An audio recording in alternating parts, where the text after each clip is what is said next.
What's going on, Vintage Breaks family? It's boy John G, Vintage Breaks West, for our midweek edition of the show. Got a little mix of vintage and ultramodern tonight available. Hope everyone is having an excellent week. Let's see. Yeah. Hey, what's up, Mr. Cuffman? How you doing tonight? Oreo says hello to everybody.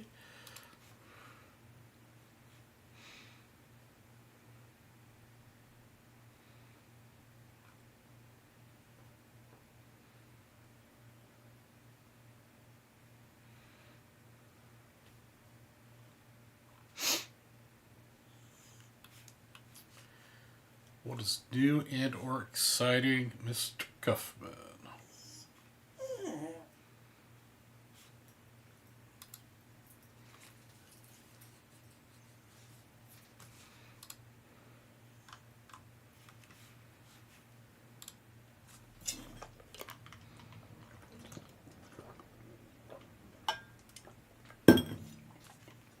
I've been extra thirsty today.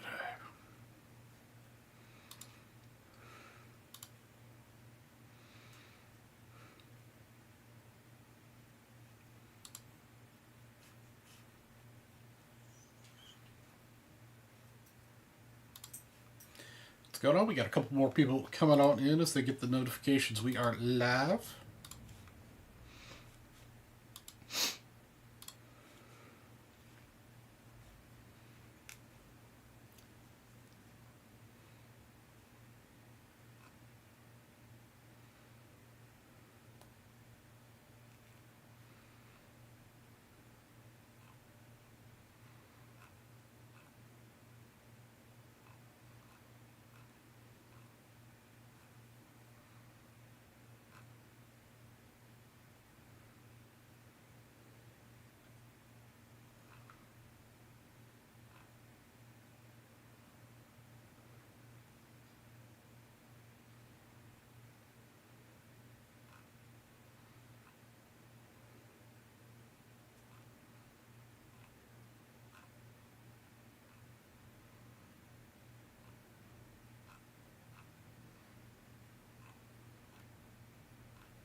What is going on out there today? We've got ourselves a little Bowman's Best, a little Throwback Finest here, 2014. Some 93 Bowman, some 83 Tops, and 81 OPG.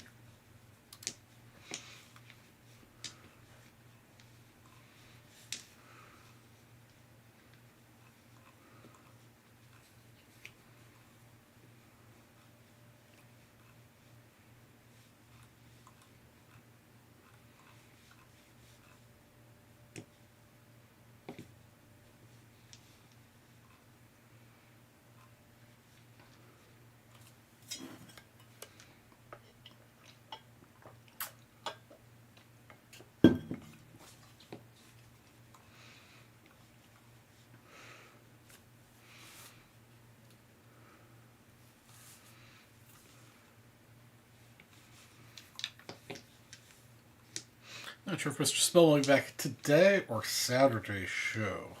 I think he should be. Not sure if he'll be back or not. We shall see if he shows up.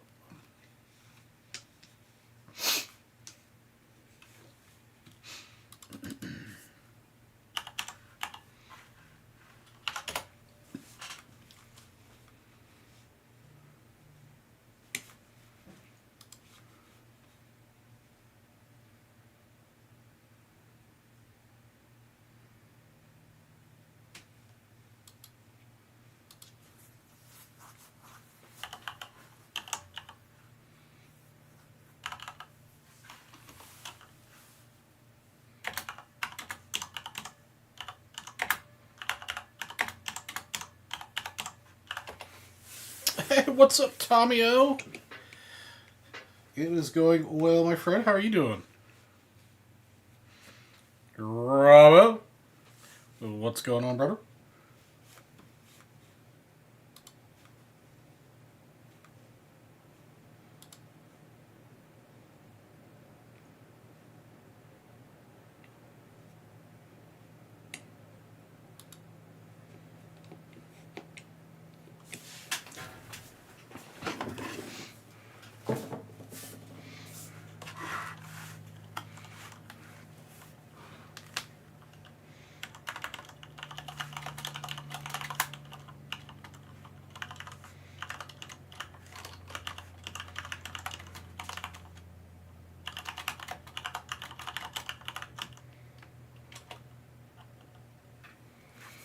All good here. Excellent. That is good to hear. Things are good. Just, chilling. Just, business as usual. Counting down the days till I head to Barcelona. And the days till we hit the Nationals. 71 and 189 days, respectively.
All right, so we got a few people in here. We'll see what's going on today. We do have a 2050 for briefcase as usual. 10 and 100 there at the bottom of your screen for some 1975 Topps cards. Starting right to left, Robin Yount, Jim Palmer, Steve Carlson, Purple Lively, Willie Stargell, Raleigh Fingers, Jim the Catfish Hunter. I'm not entirely sure who the combo card is, but then we got Dick Allen and Luis Tiant. A series of great looking cards, 1975 being my favorite set, of course, you guys know. And then we also have the $10 all, well, not necessarily all show, from 7 p.m. till midnight bonus that's on the grid.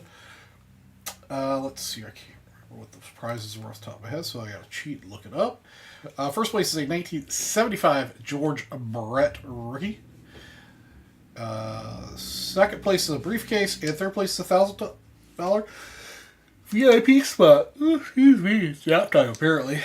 So we've got that running as well. So every $10 you spend will get you into that auto magically. And then we've got Bowman's Best. I'll give you a briefcase on if you do a personal. The 2014 Finest box, I'll give you a personal if you do a briefcase if you do a personal of that. And then I've got 93 Bowman. If you land on the junior, you get a $50 break credit. I've got the 83 Topps. You land on the Gwynn or the Boggs, you get a $50 break credit. And I've got 81 O-Pee-Chee. If you land on a Baines, you'll get a $50 break credit.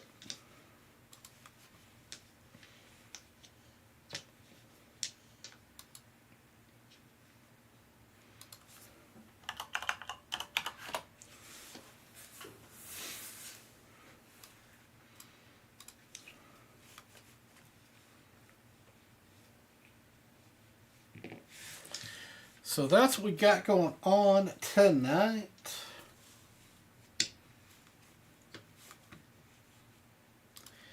Hopefully we get a little bit of a couple things open. That would be great. Let's see here. Don't think anybody's made any purchases yet. No, nope, not at all. That's okay. So what have you guys been up to? Anything new and exciting? New purchases, pickups, plans, shows? What is going on?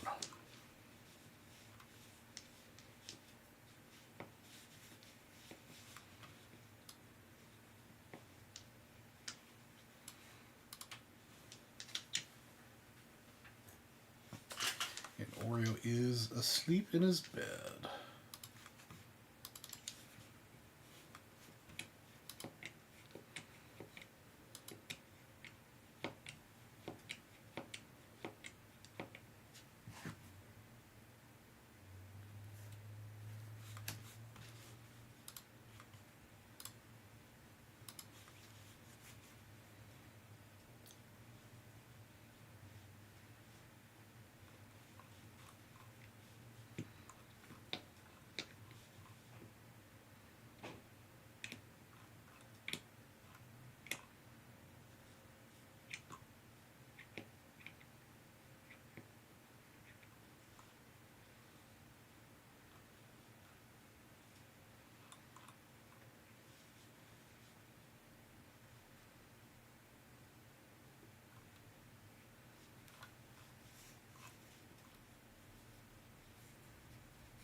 Just working. I hear you, man. Just working myself.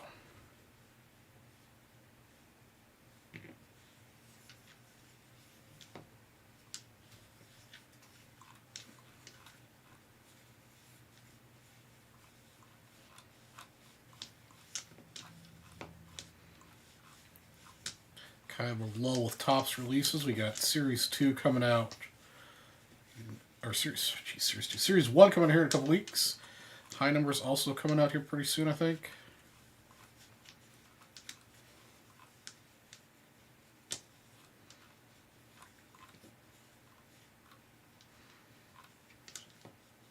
Get some stuff at a price point, or lower price point, I should say. Bowen's Best is awesome. We've been pulling some serious heat out of it.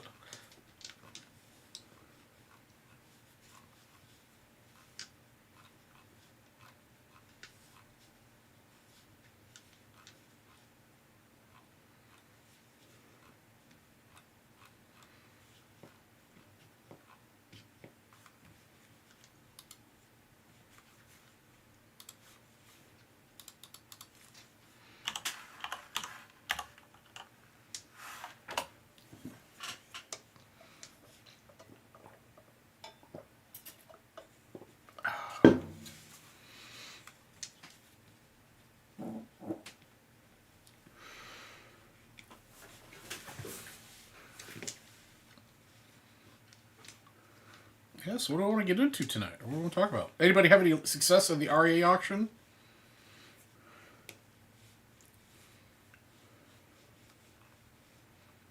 I picked up a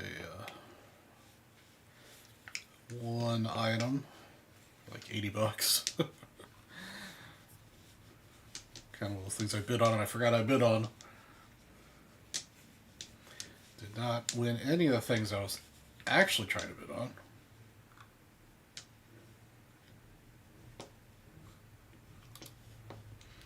So hopefully that'll show up in time for Saturday's show to show off.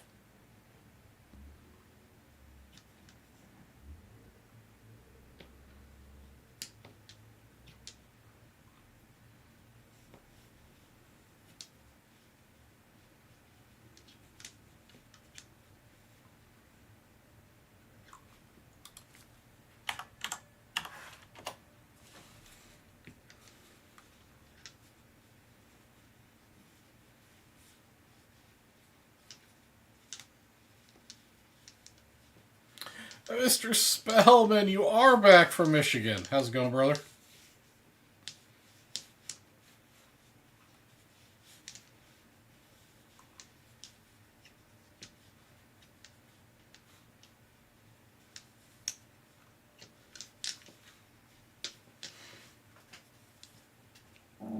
Oh, excuse me if you guys could hear that. I apologize.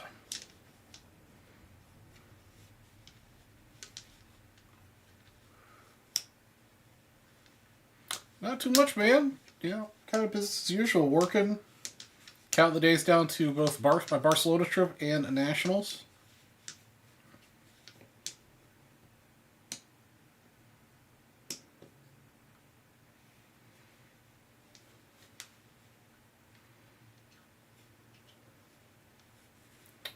Trying to be a good boy and not buy too much stuff between now and Nationals.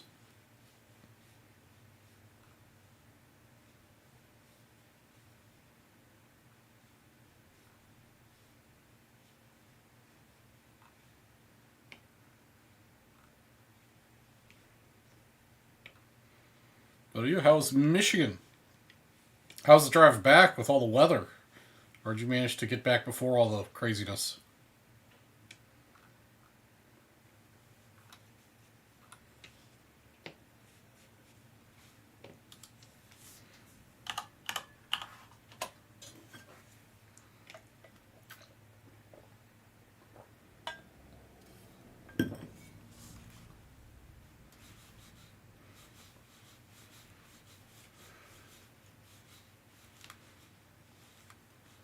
That was weird.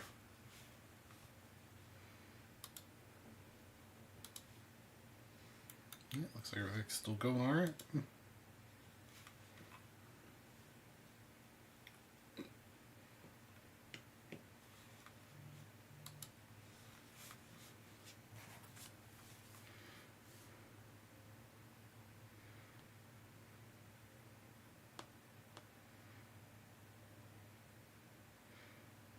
Oh, those are cool pictures.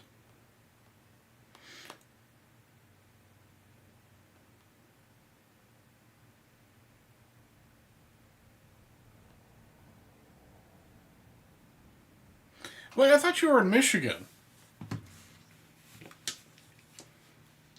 Pictures saying these are from New York.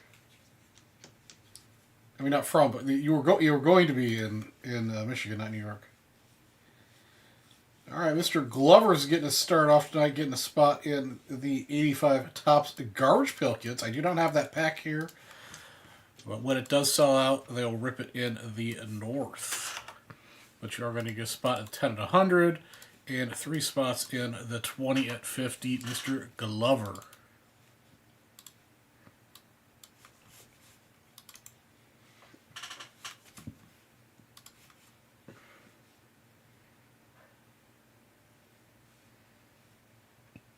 It's cold and snowy the whole time. Ugh. That seems like a weird way to get to Michigan from where you're at. To fly New York to Michigan. Or Michigan, New York, then back. But you made it, and that's the important part.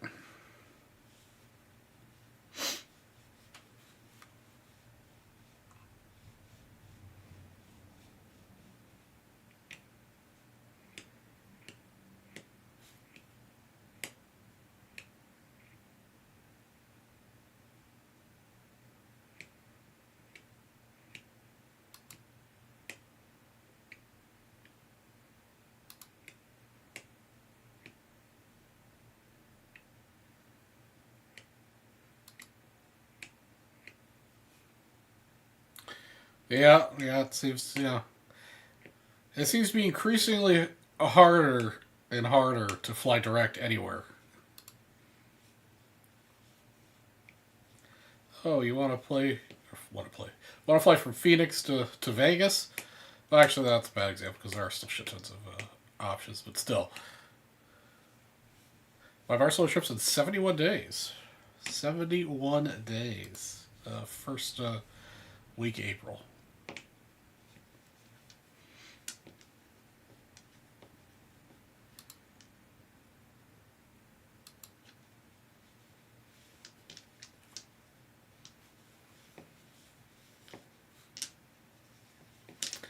So it is getting close. Start making reservations for things like going to see the Sacred Familia, or Sacred Familia, the church, the Gaudi Church, so the museums, get some massages arranged.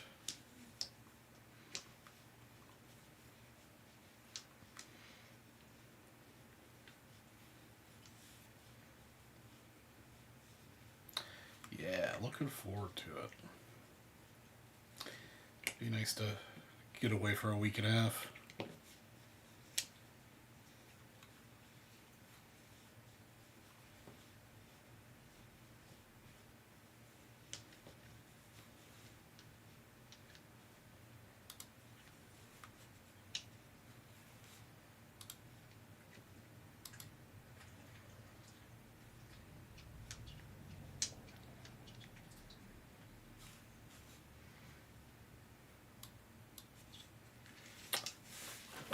So, what else is happening?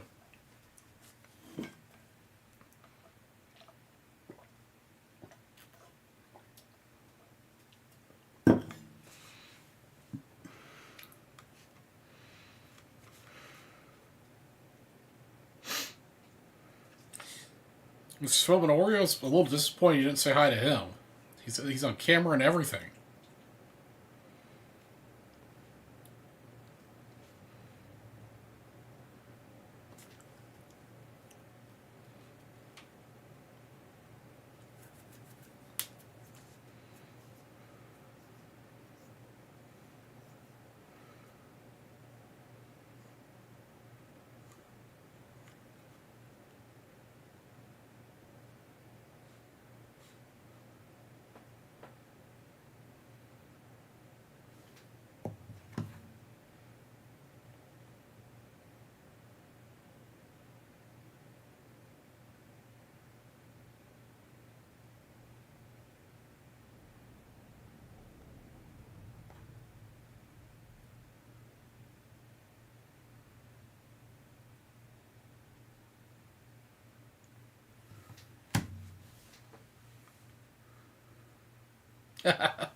I know. I was a little worried.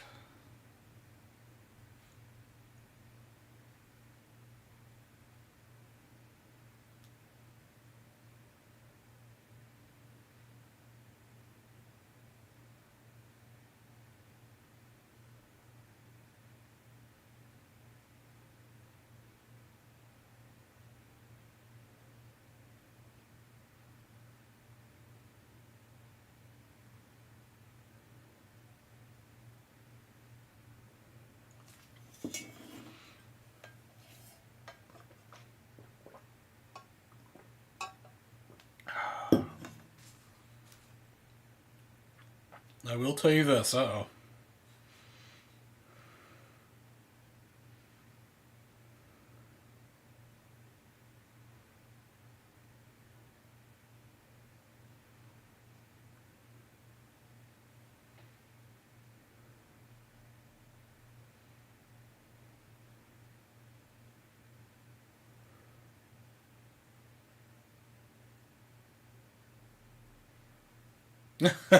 Very clean airport, huh? Nice.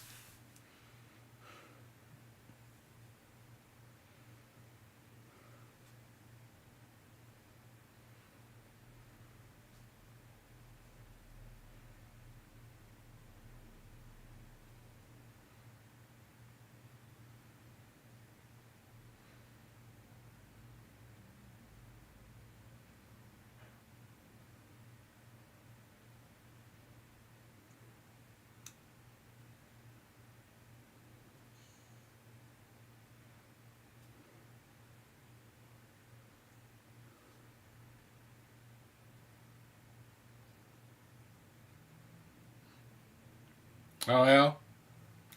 Well, airport beer is always super expensive. I can only imagine how much extra New York's is.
Mr. Perry picking up some personal packs.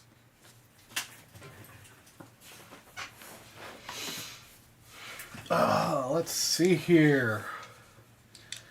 93 personal packs. Okay, I've got 3 packs here, Jeff. Which 2 do you want?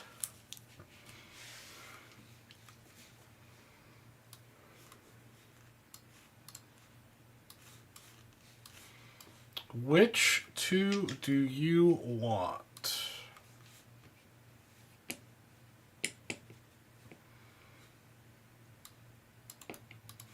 Mr. Perry.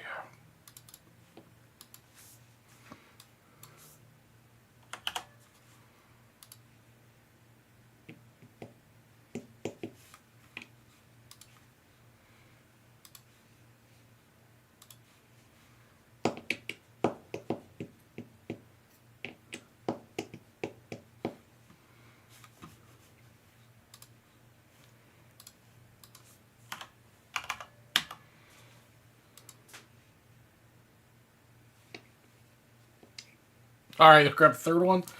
All right. Let's go Jeter hunting. Yeah, I've got 2 of the 83 and 3 of the 81s. Okay, let's... that also gets you a spot in our 20 at 50, too. So let's get that in here. Let's update our lists. So we got 16 here. 9 here.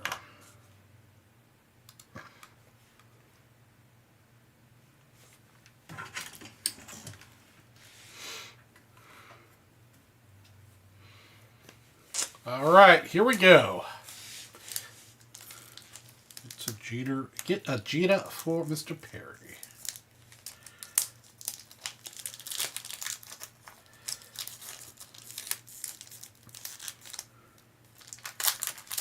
How are things going in Chicagoland?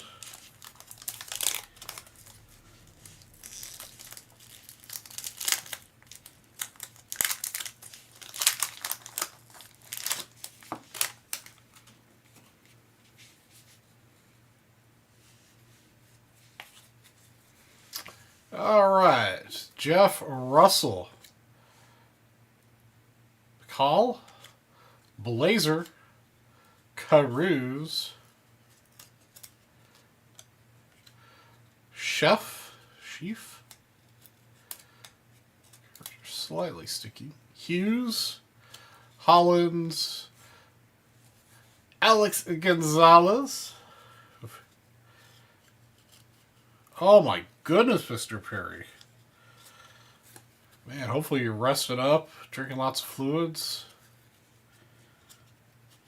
Any idea what you've managed to catch? Just the flu or something else? There goes Roger Clemens. A little off center, but Roger Clemens. Wilkins, Wakefield, and Derek Wallace.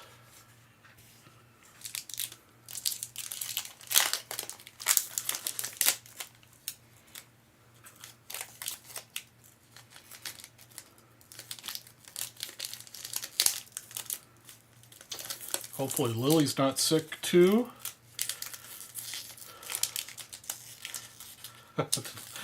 Jeff and I are kind of on the same wavelength.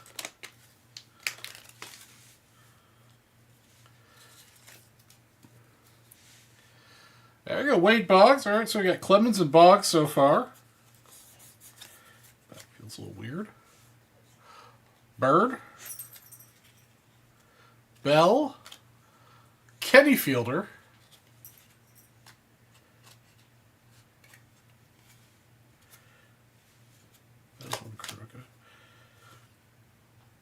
Hamlin. Hecker.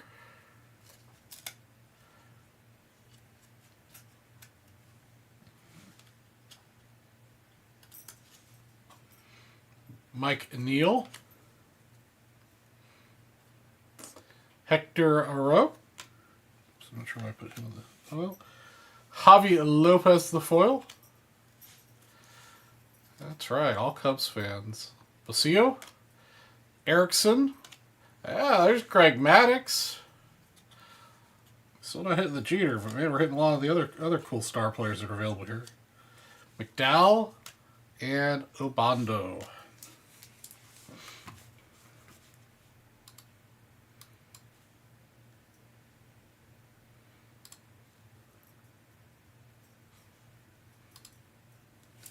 Okay, and your third pack.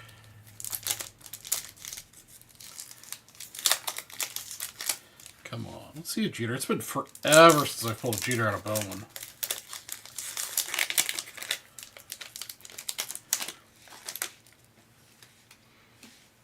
As it should be, that's right.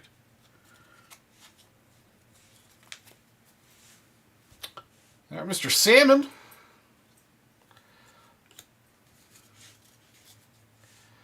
Need. Chombley. Phillips. And Antonio. Borders. Hey, Mr. Piazza. Shabazz. Charlie Hugh. Matola. Mike Matthews. Come on. There are 2 cards here. There we go. Mike Oquist and Luis Ortiz. Oh, no, there's one more. One more. Todd Hundley. Unfortunately, no Jeter out of those packs. But we did pick up a Piazza, a Maddox, a Boggs, and a Clemens. Thank you for taking a shot at those, Mr. Perry.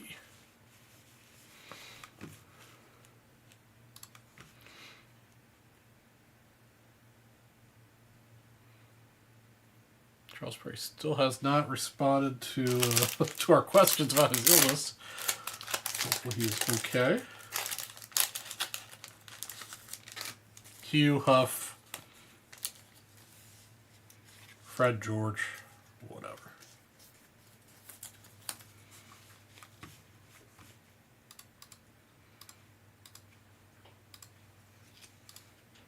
Oh, Tommy O has stepped in here. We'll see what Tommy O picked up here in just a moment.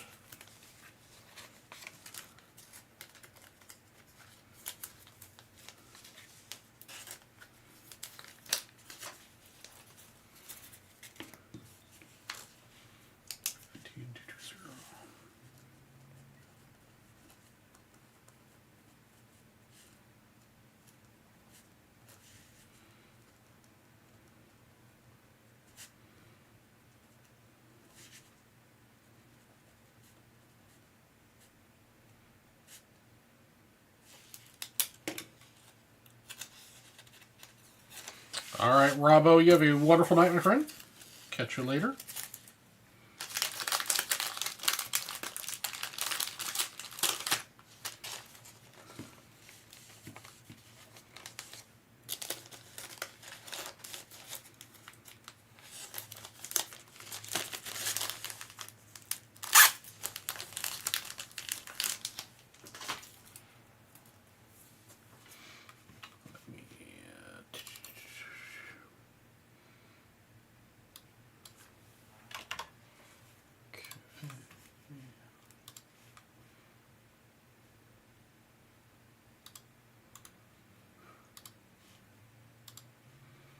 Let's see what Tommy O got.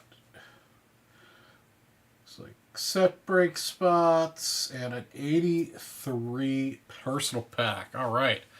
Tommy O, which pack do you want, the top or the bottom?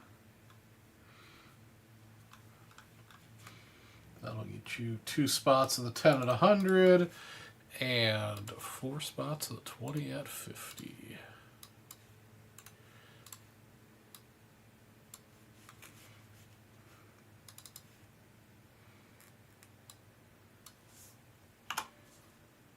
Oops.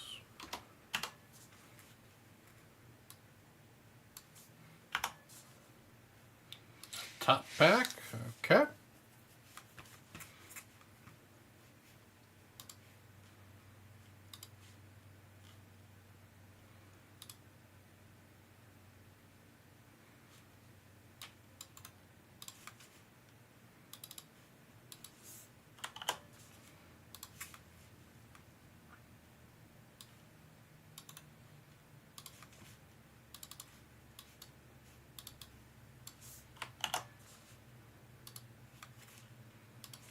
Okay.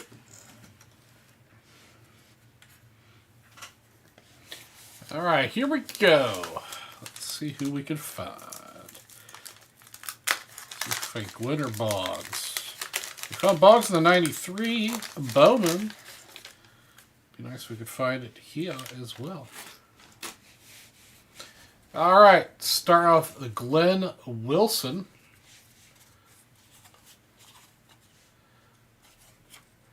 Rudy Law,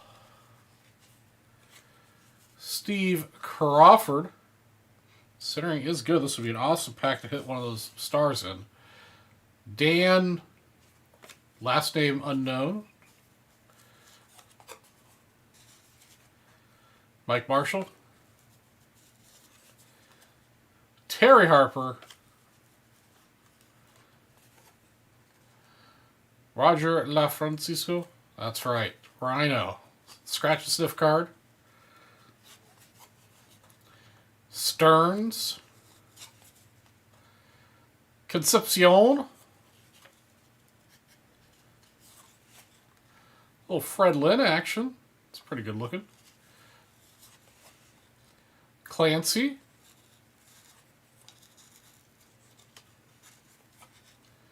Mr. Frazier, Dower, Mike Gates, and Mickey Hatcher. Ended up with a pretty nice Fred Lynn. A little off center, north to south. That bottom left corner might have a little bit of touch on it. And Concepcion, not bad. A little bit off left to right. Two decent star cards out of that.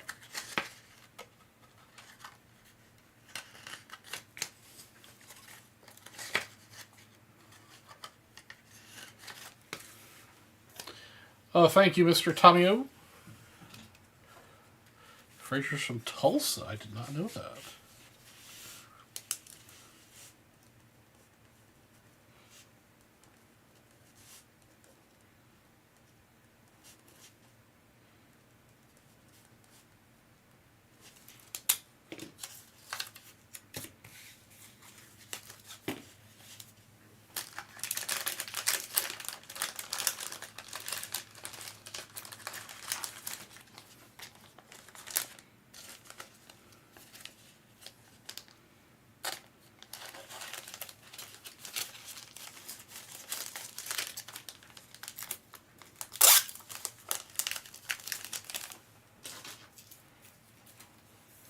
Also, I know for some of you guys out there, I know I'd gotten behind on sending out packages since the sales have been kind of slow, but I did send out a package to the north yesterday for the last couple weeks, so hopefully you guys get your order soon. I apologize for the delay.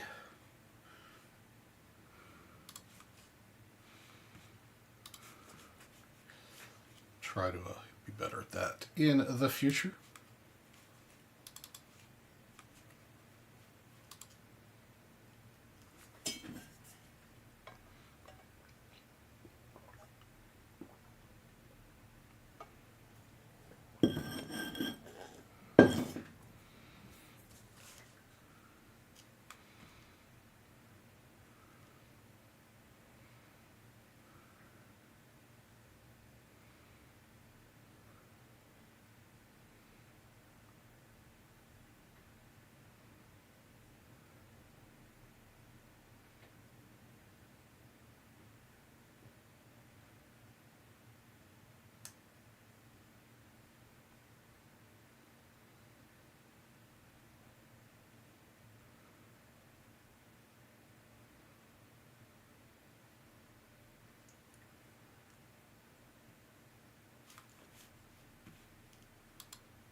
Let's see here.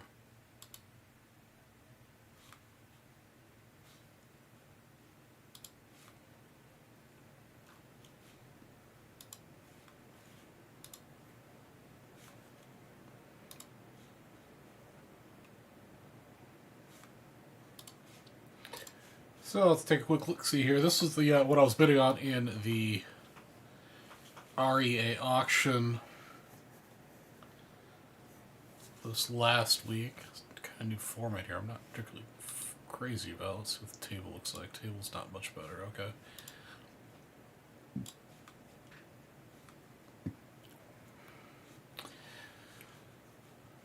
So the Sawyer biscuit don't come up terribly off. Hey, what's up, Mr. Green? Some beautiful pictures. I don't know. I think $100 is probably a good price for this with the juice. Just wasn't feeling it this way because it opens up a can of worms for me wanting to buy, trying to seek out all of them in the set. So just wasn't feeling it, but I did bid on that for a little bit. This, I thought whoever bought this got a good deal. 199 exhibits for $200 plus shipping. I probably should have bid on this more. You know, it's $1 an exhibit plus shipping and stuff, so you're probably under about $2 a piece for a big lot of exhibits. There you got a couple Hall of Famers here. I believe there's 9 in this. Yeah, 9 in this lot. So pretty good deal there. I just could. This is a really good deal for $72. I just couldn't look beyond how far off center it was. If it was just a little bit better centered, I would have probably been on it. Of course, it would have probably gone for a lot more money. But if you were looking for a Burke Ross Irvin, this was a good price because these are usually much poorer condition. The image quality is usually way better. This Minoso PSA 8 53.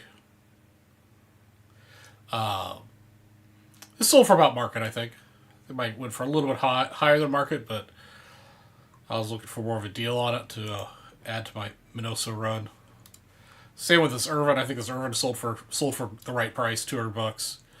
I just didn't like these lines running across the middle of it. Here in the middle, it's hard to see with the other stuff on the screen, but this is the card that I was really after. These Briggs Meats cards come up so incredibly rarely, and they're usually so poorly cut. I'm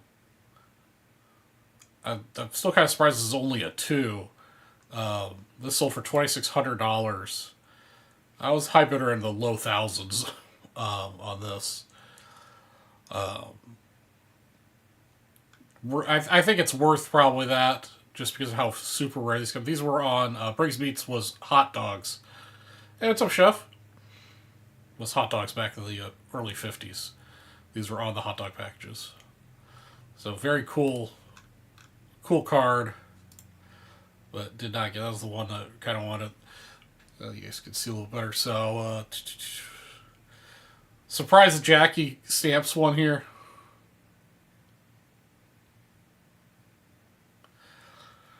Kind of surprised that went for $300 with the juice. The golden stamps for the Hank Aaron one's one you don't see very often. This was probably worth every bit of $500. Well centered, really clean copy.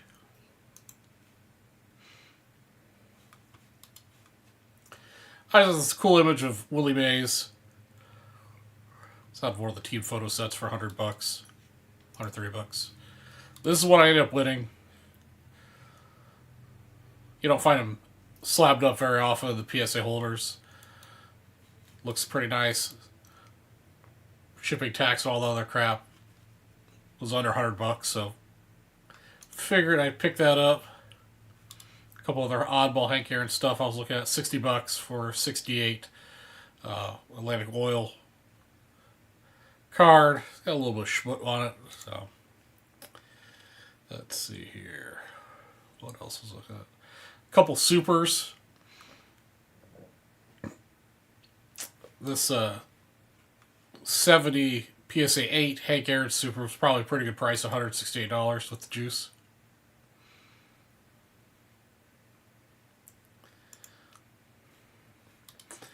I was bidding on another one of these again, Civil War News, but individual cello pack, $360 with the juice. Things are expensive. I'd love to have one in the collection. I think this is kind of a neat one I was bidding on, but for $60 or for I think I bid up to like $30 or $40. That might have been the backup bidder on this. Kind of a cool oddball Fleer set. The Jurassic Park in Space 1999 sealed boxes went for $120 with the juice each. Let's see here. Couple other things that were happening in the auction that I wasn't bidding on. Pretty good example of a T206 Cobb, $5,200. Nicely centered, good color.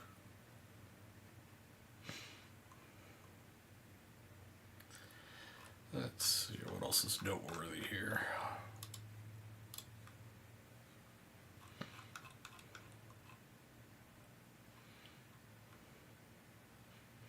A lot of empty display boxes sold in this auction. I don't think there's anything else that's too interesting. Lots of good stuff as always in RA auctions.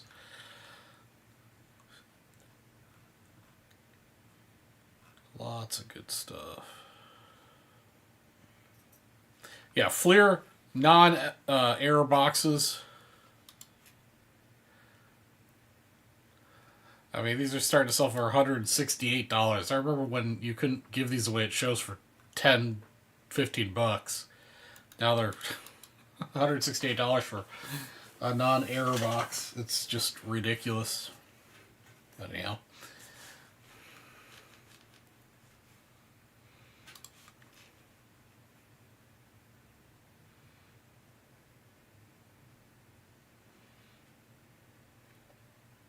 Yeah, the exhibits were a good deal. Yeah, I think whoever bought that's going to be able to make up their money getting graded the 9 Hall of Famers. So they'll make pretty decent money off of that, I believe. Get something in the mail today from eBay. I still can't figure out the origin of. Here, Jeff can help with that. Well, Chris Brown, yeah, shoot me an email or Facebook or something.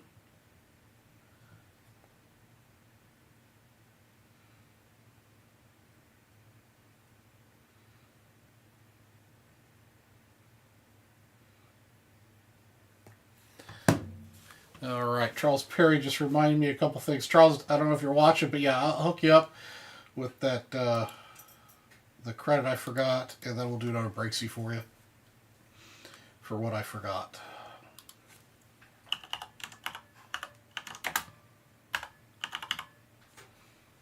The heck?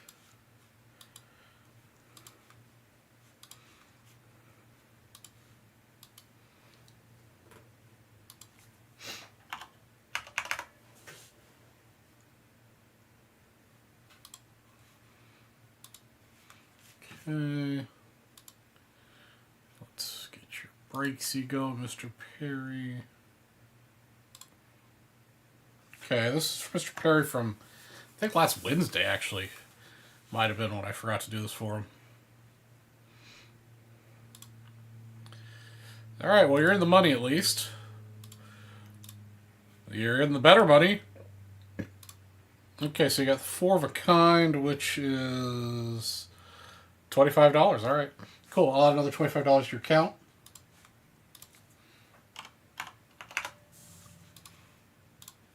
All right, there you go, Mr. Perry. That 50 and that 25 is in your account now, so you can pick up a separate spot.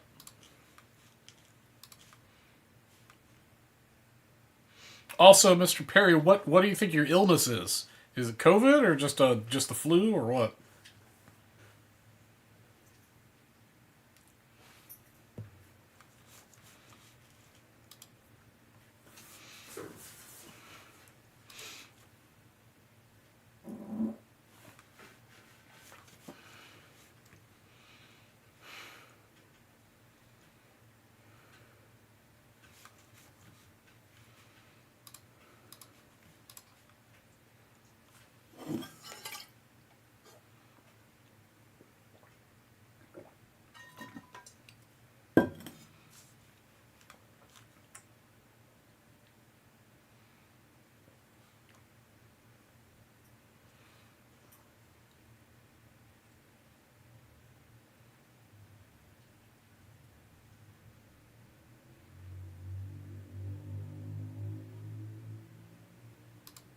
Not sure, but it's not fun.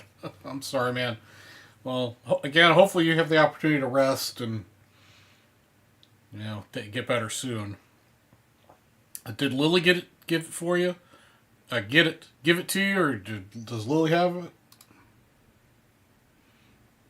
You have not yet to win anything today, Chef.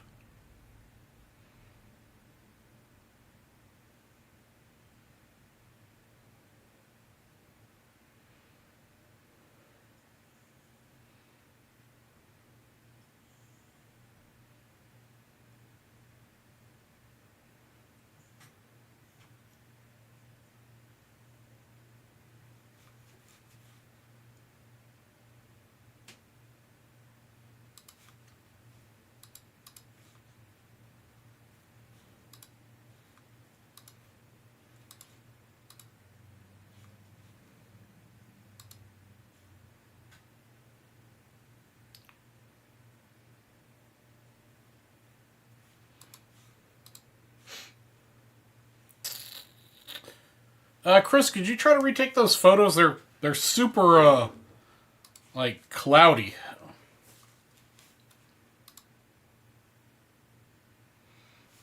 Hard to tell what they are.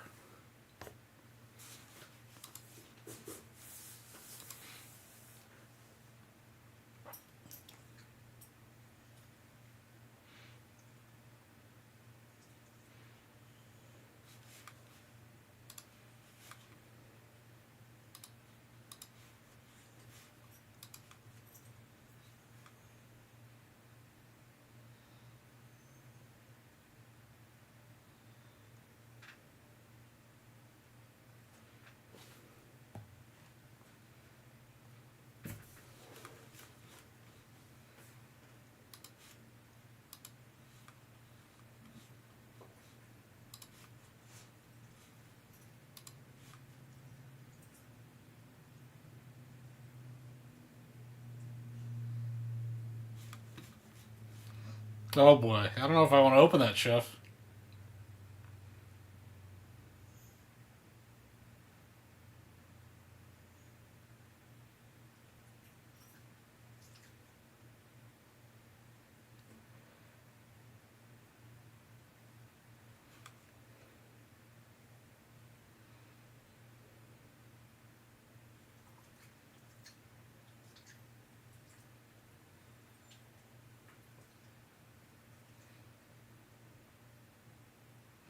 Remind me not to open anything with Chef ever again.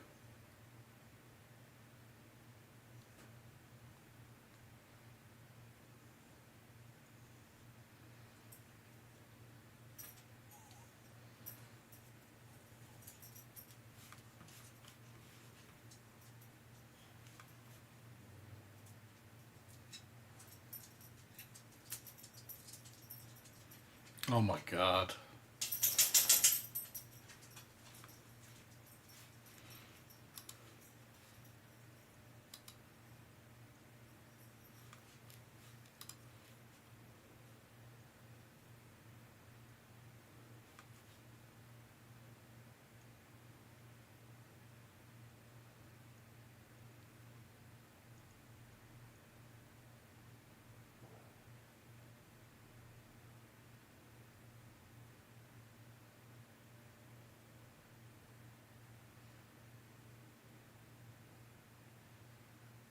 Hey, what's up, Mr. Mariachi?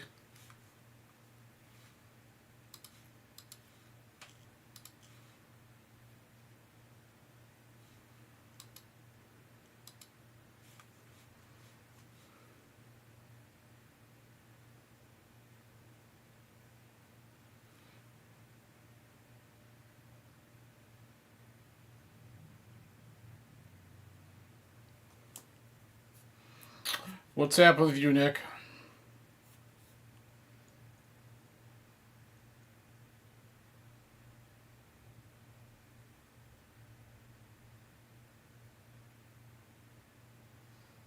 Oh, yeah, sure, Nick. Let me check.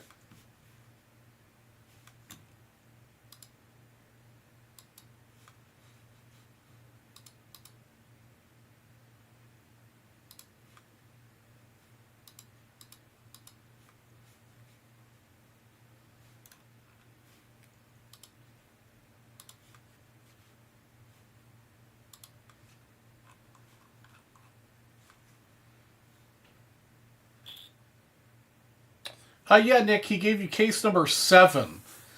If you'd like me to change that number, just let me know.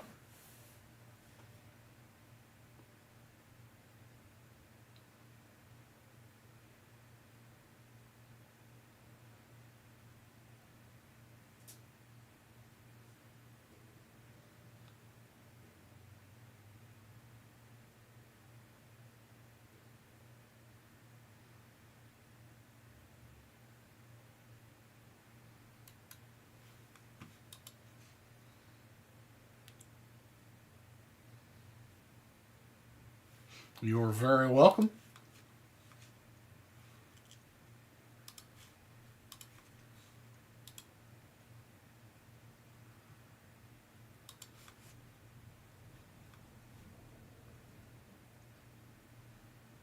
Change yours to 6.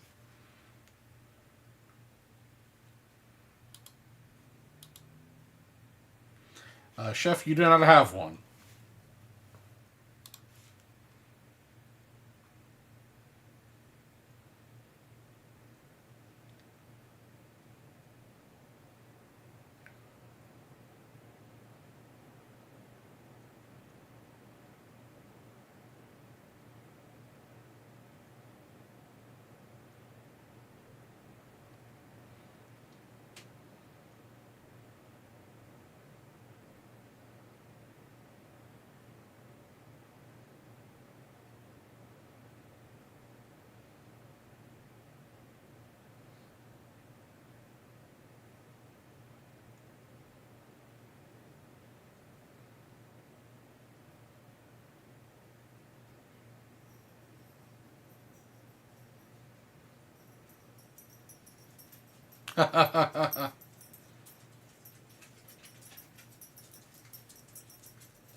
Okay, let me check.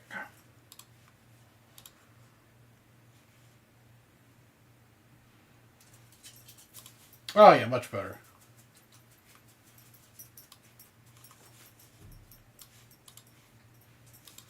Okay, let's see what these look like here. Oops. Okay. The Chicago Honey Bears. Yeah, the old cheerleaders from the Bears. Pro cheerleaders.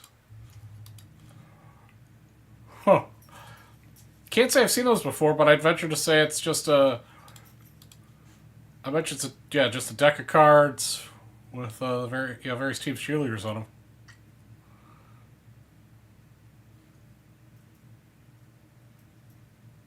Pretty cool though. Pretty cool looking set. Nice.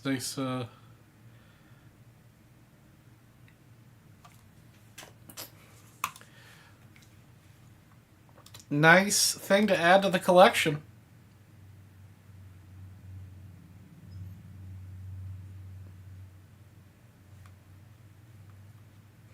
The big potato. Yeah, that first camera, not so good. Not so good.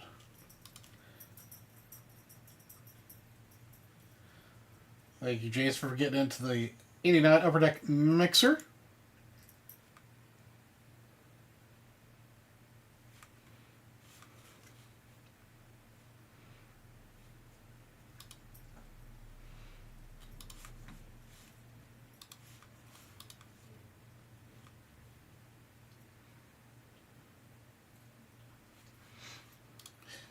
All right, I'm going to be right back. I'm going to grab some more water and use the restroom.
Chef, you've been around long enough. You should know I'm a bourbon man, not a Scotch man.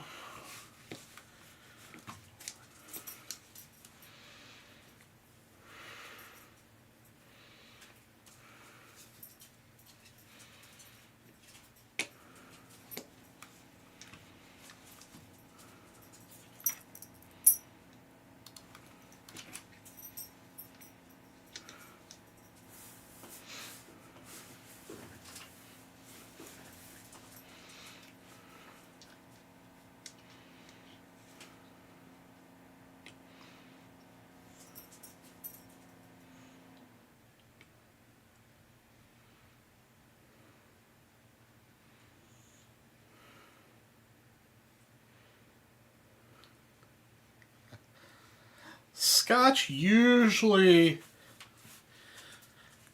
is more peaty and smoky, and bourbon is usually smoother and sweeter.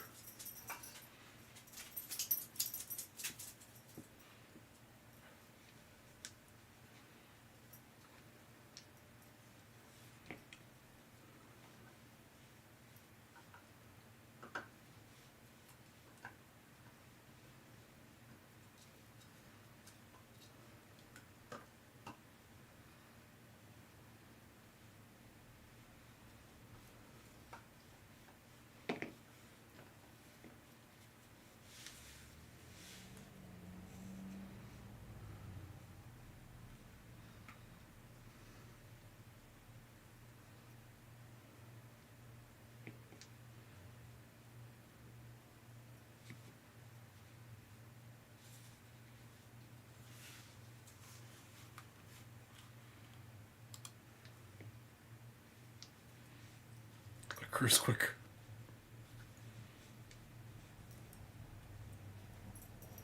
Two 12-packs for $3.99 a piece? Damn! That's a hell of a deal. He's a good boy. Yeah, it's a good doggy boy.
$10 for bottled blood. Yeah, wow. That's wild.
That's right. The Skeens debut patch was pulled, and supposedly it was pulled by a kid, like a 10 or 11-year-old, if I remember right.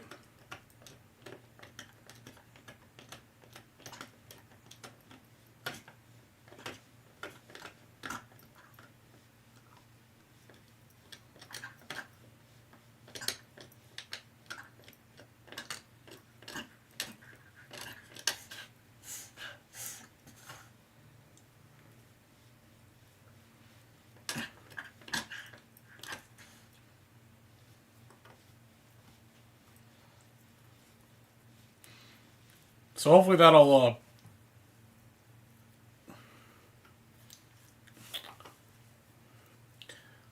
bring the prices down of those boxes.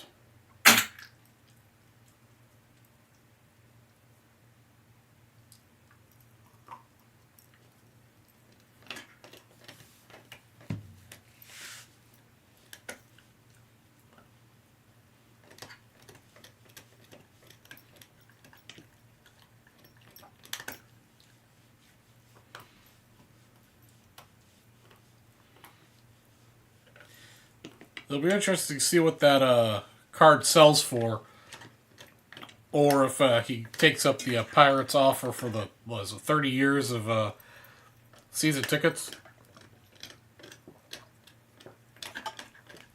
Well,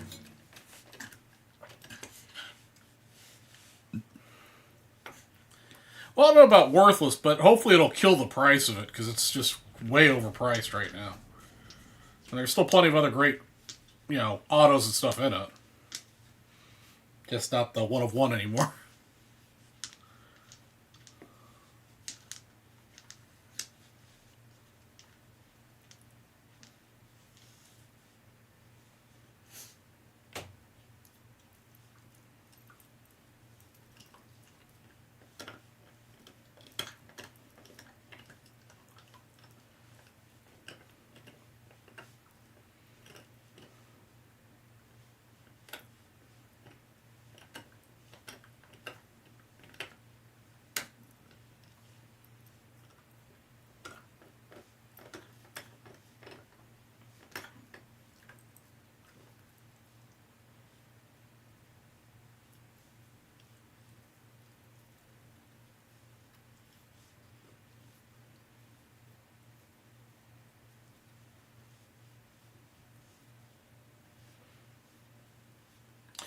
Yeah, I mean, I personally think it's worth more to sell than it is to get the season tickets, but that's just me.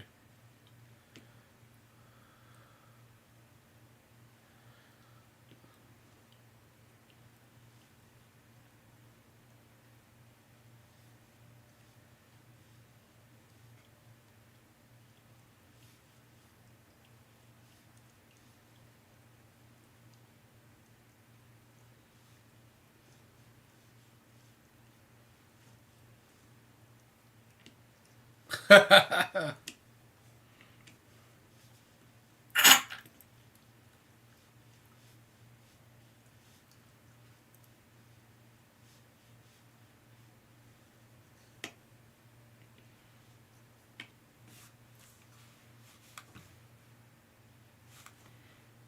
let's see here.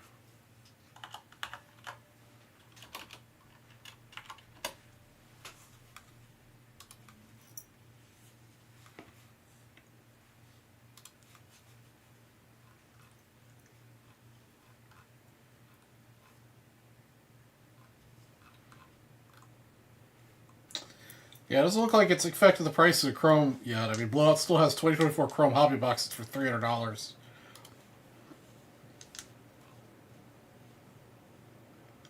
Jumbos for $460, and the Breaker's Delight ones for $530.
Give me a second here, guys.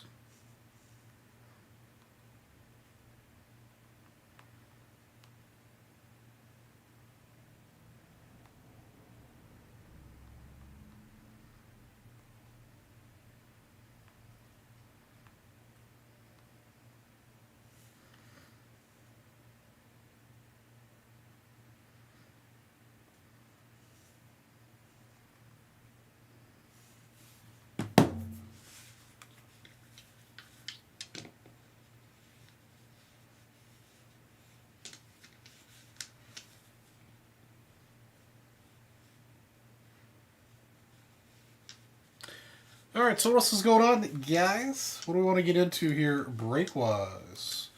Be nice to get a Bowman's Best open tonight. Or the Topps Finest. Gonna get a briefcase with either one of those.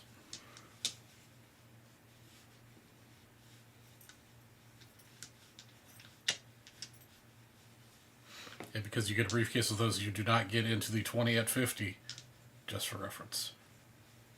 Because you're getting an automatic briefcase.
Alright, what's going on, guys?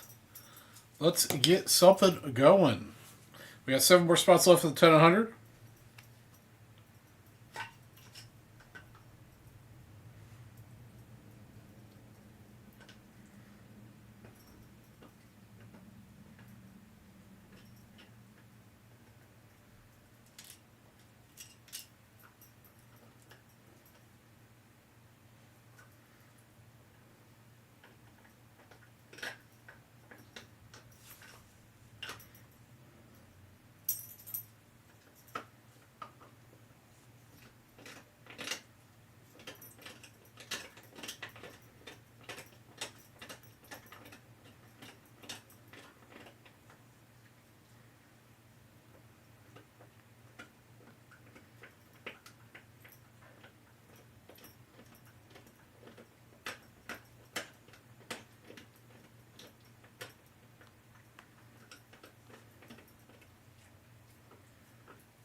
The Green Tufts packs here are 1981 O-Pee-Chee.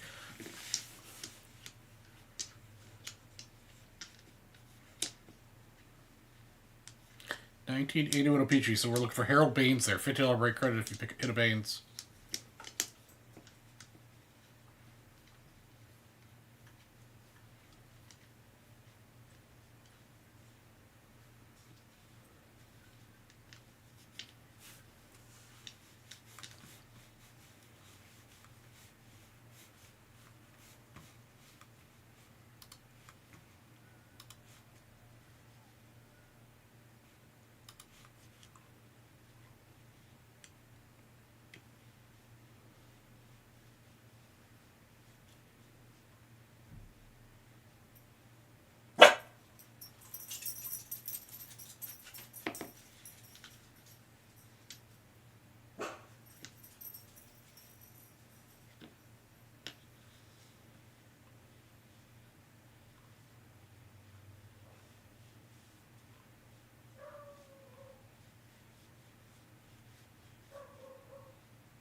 Hey, what's up, Mr. Blevins?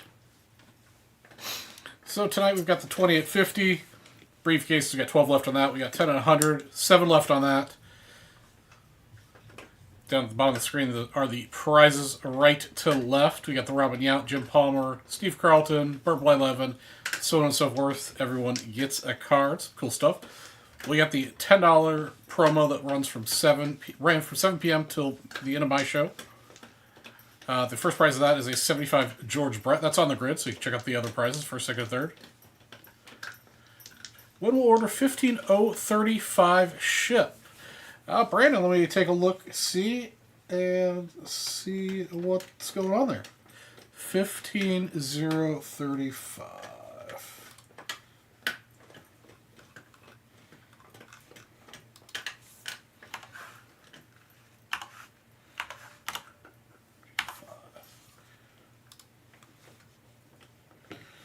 Archives break.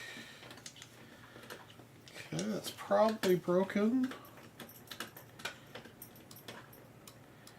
Let's take a look, see.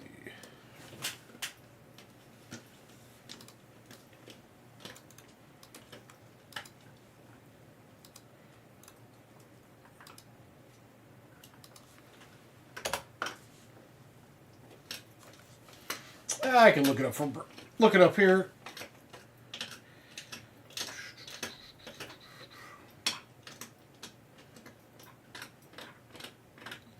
Let's see. Okay, so that broke. Okay, I broke that last Wednesday. So that got shipped to the north with my north order so they'll get that Friday this week. So it should ship to you, Brandon, probably the end of this week. It'll get shipped out of the north office.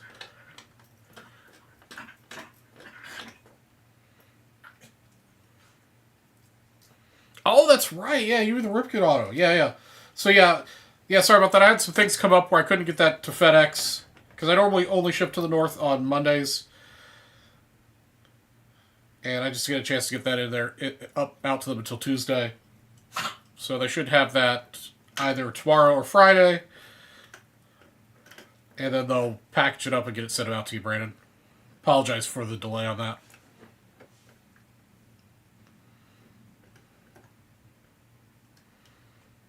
Hey, what's up, Kamikaze?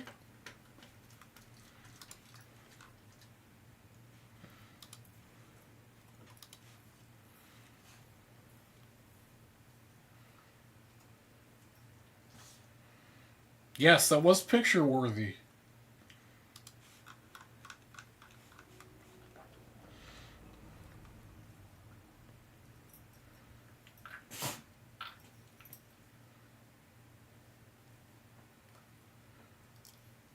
All right, great. Appreciate your understanding, Brandon.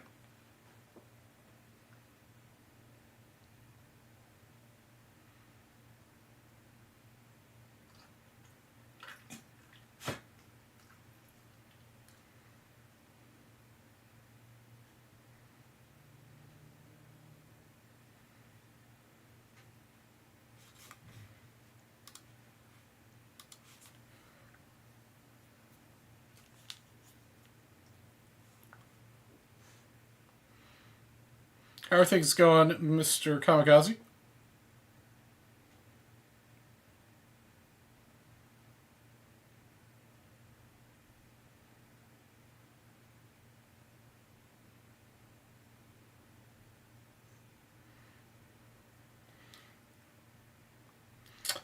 Yeah, hopefully we get some more archives. Archives is really good to us.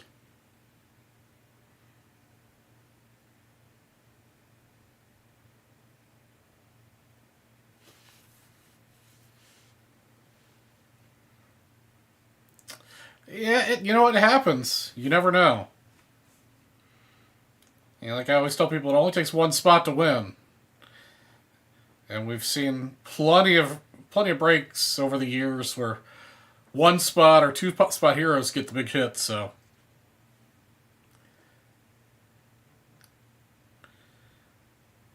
it's okay, Brandon. That was me. Yeah, Charles Perry's an OG. He understands what happens.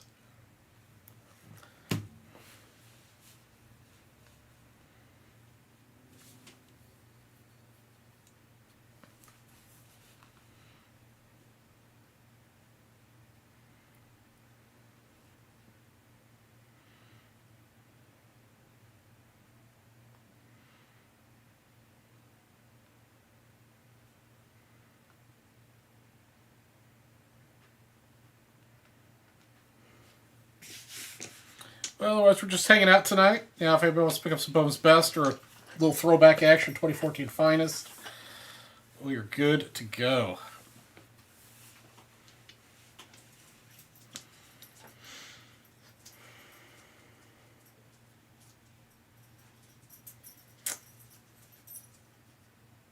That's true. You did. I mean, that actually that break was pretty good. I think everybody got some good cards out of it. Oh, excuse me. The Ripken.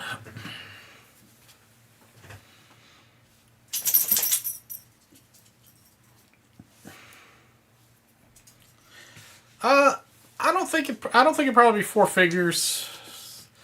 Probably a few $100. Can't remember exactly. Let me let me see what I can find. You want to play, or you want to play?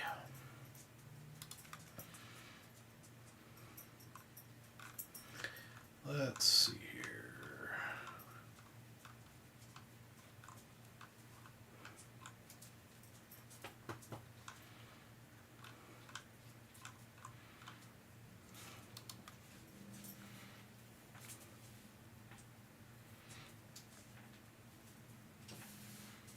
Jeff, we're talking about last week. We broke a heritage box, and we pulled out a Ripken auto, skiing short print. I forget what the other auto was. But yeah, those are. I'm sorry, not heritage archives. Those archives boxes were really good to us. I hope we get more. Yeah, Charles, I tend to agree. Yeah, he signs a lot. So, yeah, a couple $100. Graded, I think it would add a couple. If it comes back at 10, probably add a couple $100 more to it.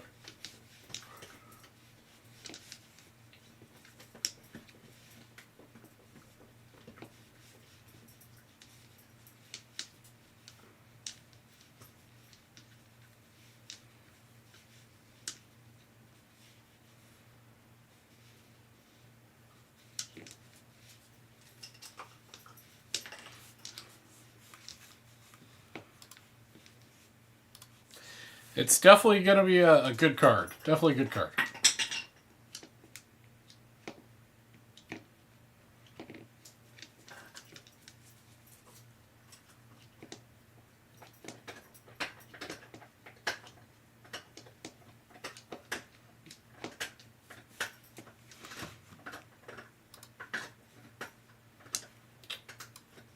Mr. Blevins picking up a nice little combo pack of set break spots. Very nice, Mr. Blevins. Going to get you 8 spots that are 20 at 50 and 4 spots in the 10 at 100.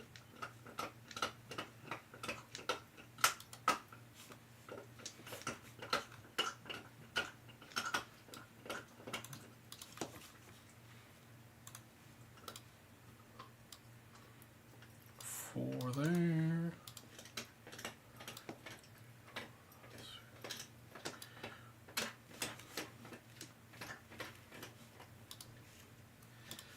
Alright, that's going to bring us down to 4 spots left in the 20 at 50. And that's going to bring us down to only 3 spots left in the 10 and 100, guys. Thank you, Mr. Blevins.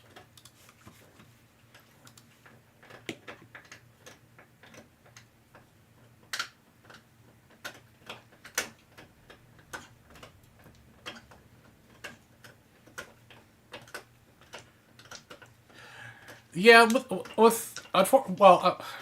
unfortunately with archives, there's a lot of weirdness to what they do for the colors of the numbers. I'm not sure there'll be a premium for it being the green to 50 as opposed to gold to 50. Kind of surprised the 25 only sold for 150. I would have thought more.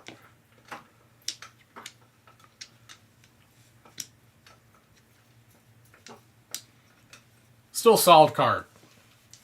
Still a solid card no matter which way you go.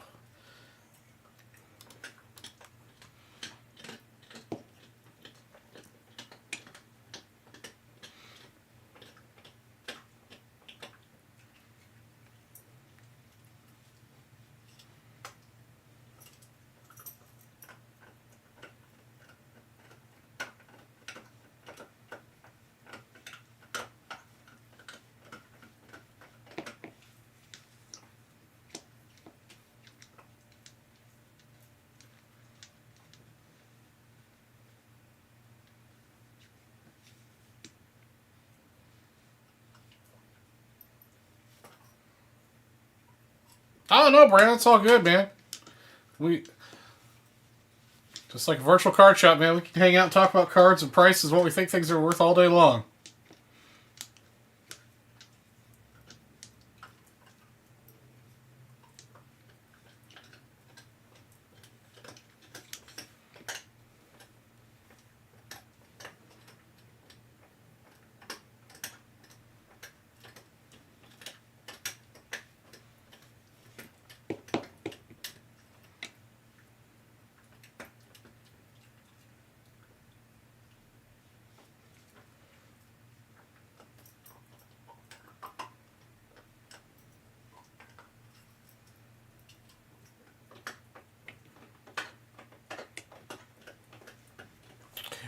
Yeah, it tends to be the case, Mr. Brown, with archives. It's definitely more typically all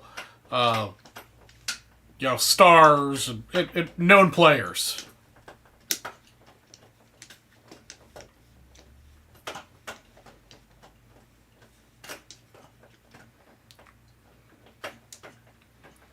That's what makes archives so good, is that it's a relative to the other lineup that Topps has. It's inexpensive, and the checklist in it is always full of people you recognize.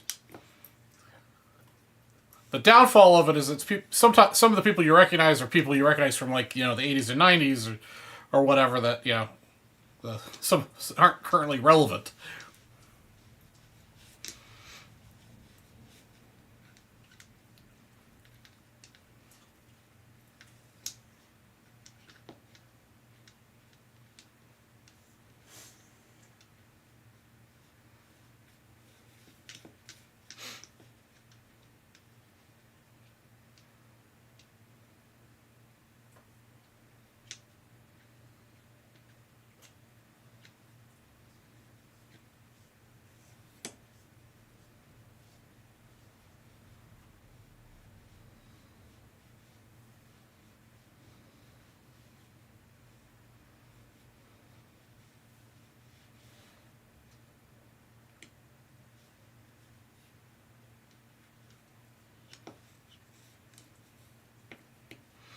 All right, welcome everybody. It looks like we got 15 people watching. A lot of people watching tonight, guys. Well, we got 3 spots left of the 10 at 100, 4 spots left of 20 at 50. 10 at 100, everybody gets a 1975 Topps baseball card. Start off with a Robin Yount and end with a Louis Tiant right to left there.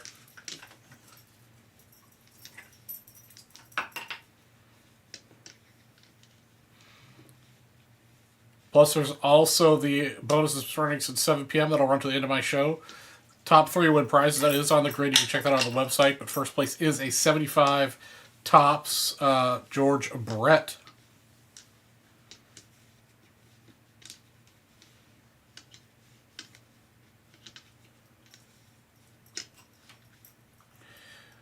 Well, one of the guys I'd hope would be in the 24-26 set is from this year's Hall of Fame class. The possibly through the milk. Shall I get the cash first? Hey, what's up, Kevin? How's it going tonight? Not too much tonight, Kevin. Unfortunately, pickings have been slim. I've got a pack of 83 Topps left, and I've got a couple packs of 81 Peachy. That's been. I mean, I've got 2014 Finest. That's 11 years old now.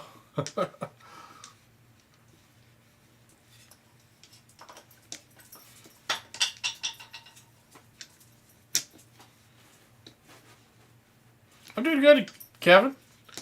Hanging out, chilling, work's good. Things are busy. Counting down to some vacations and nationals. My daughter's 11 and she's starting to collect, but she doesn't understand why you have to open them.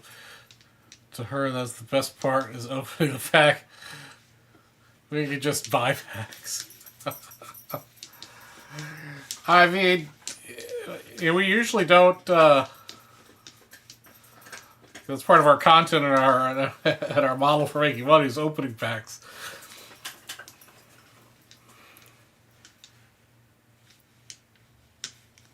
Kevin's out here looking for the vintage gum.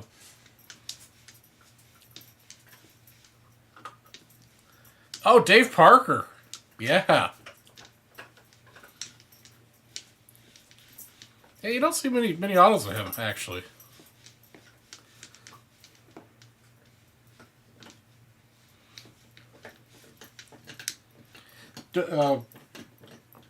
Brandon, does your daughter like Superman?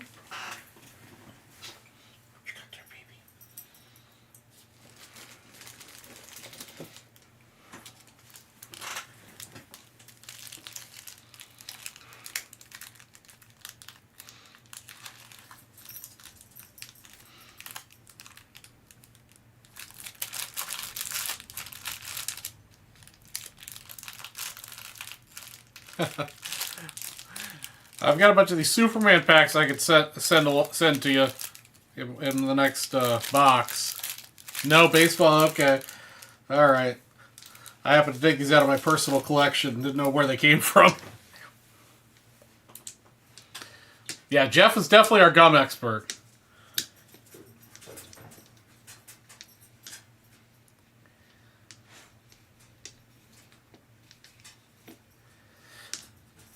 I think all of us have eaten some old gum. I think, what was it, 1950? Was it 52 Bowman that we ate at Nationals a couple years ago? I think that's the oldest gum I've eaten. I think it was 52 or 51 Bowman.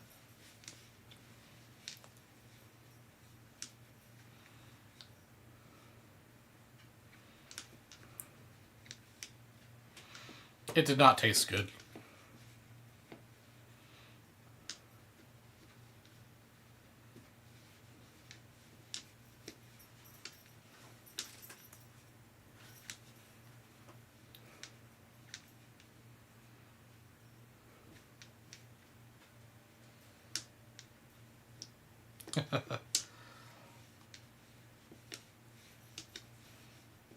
Yeah, that's when we opened that pack with Jeff Wilson. The oldest card in my collection. I've got some. Well, behind me here on the wall are Fatimas. Those are from 1913 and 1914. Above that, I've got some T206s. So those range from 1909 to 1911. I do not have anything pre-1900. But I do have lots and lots and lots of cards that are 100 plus years old.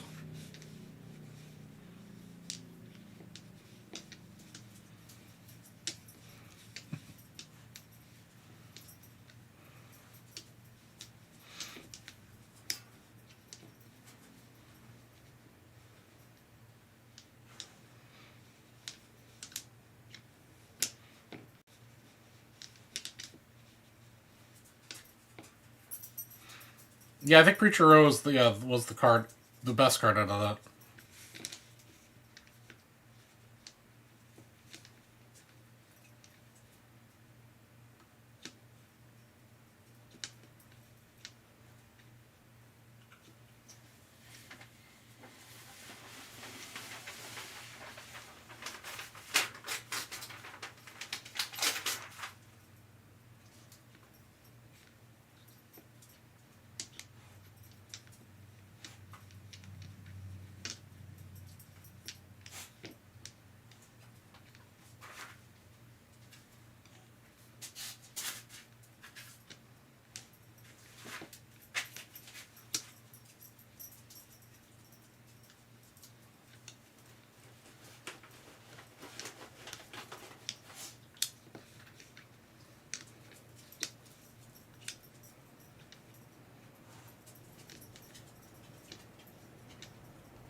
So what's going on, guys? It has interesting upcoming purchases. I know a bunch of you guys that are in chat are going to be headed to nationals. What about you, Brandon or Kevin? I don't think Chris Brown. I think Chris Brown said he wasn't going to be able to go. Be great to see some of you guys at nationals. I know I'm going to share a beer with Mr. Spellman again.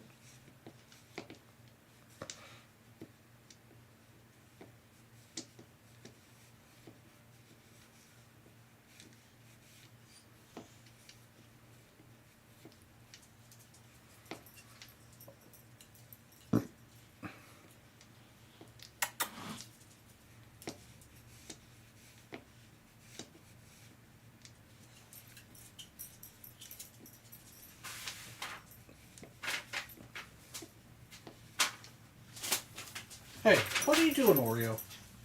Why are you causing trouble, baby? You causing trouble? You being a trouble doggy?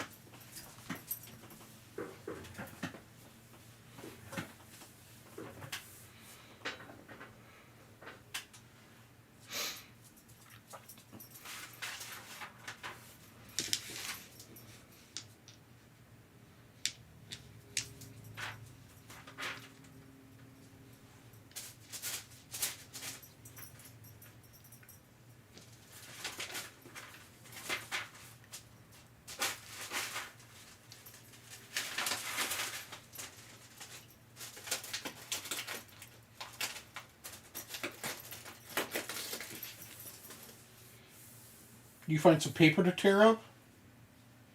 Yeah? It's like, I'm not tearing up anything, Daddy. I'm just standing on top of this piece of paper that happens to talk to me there. Here, how about we give you one of these treats? These turkey treats from Costco. Have a turkey treat.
How much are WrestleMania tickets going for?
Nosebleed seats are $700?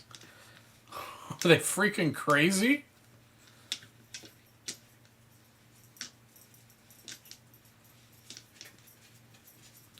$15,000 for a front row seat. That is just insane.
That's still just crazy.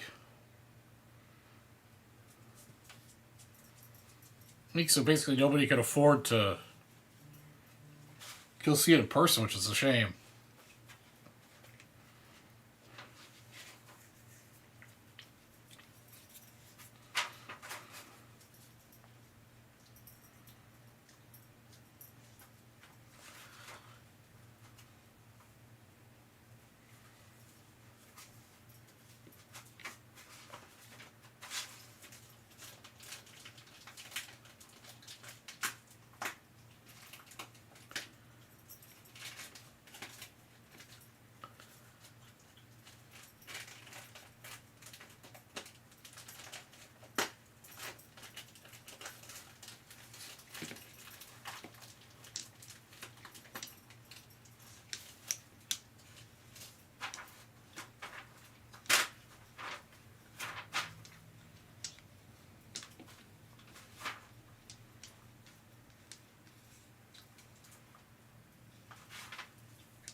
Oreo.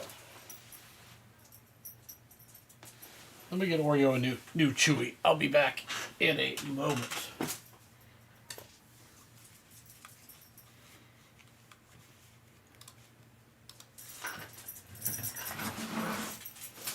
You want a new Chewy? Is that what you want?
Okay.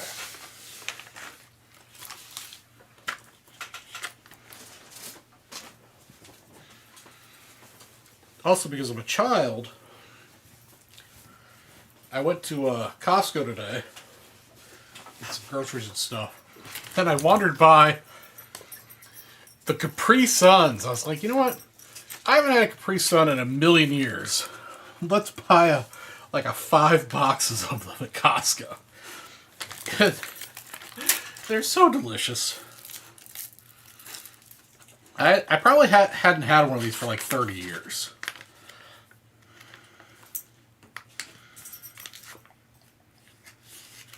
But they are so good.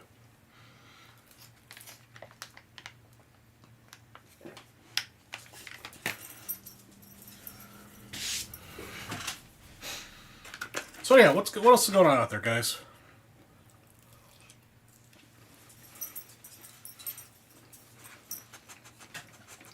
Also grab myself a little bit of chicken. Was feeling a little peckish.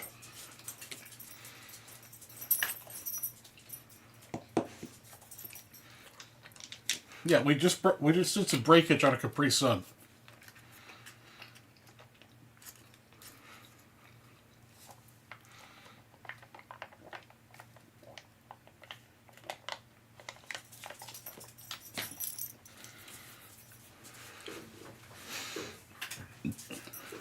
Yeah, like it's just one of those things. Like it hit me with nostalgia. When I walked by, and I was like, you know what? It was only like I think it was 10. I don't know, $20 for like basically 60 of these. It's like, you know what? I'm gonna go for it. And it totally does remind me of summer back in like I guess it was the 90s. When did Capri Suns come out?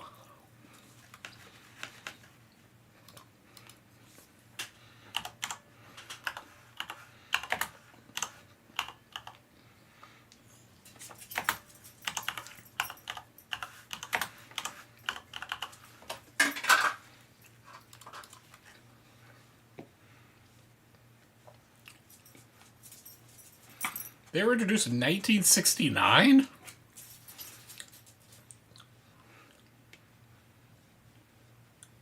I mean, I knew I had them as a kid, like in the...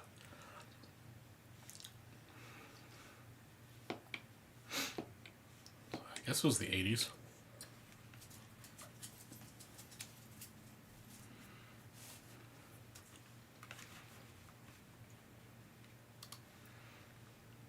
'88, yeah, sometime...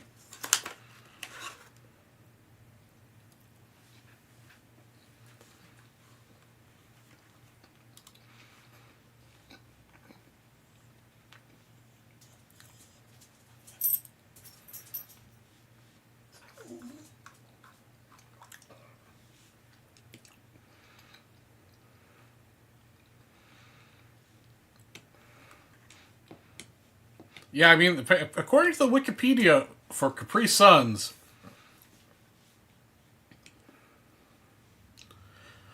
yeah, the invented the drink in 1960.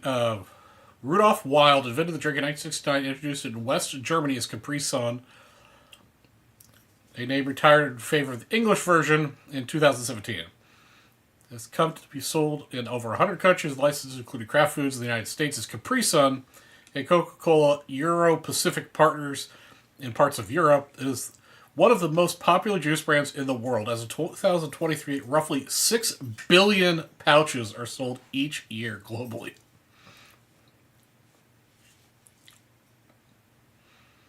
Capri Sun has been packaged in laminated foil vacuum Doi-in-pack pouches, of which the price serves in the United States pouches. Such a brick.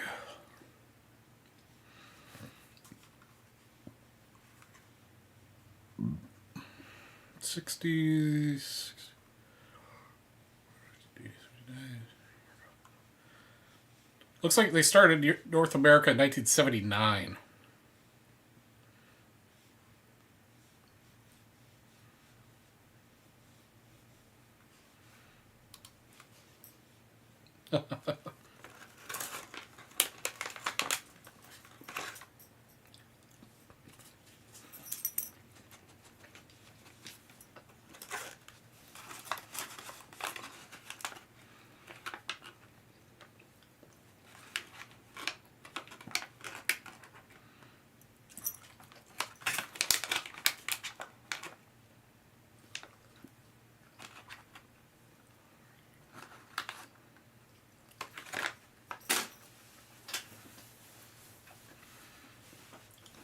So now we've had our history lesson of the day, which involved Capri Sun packs.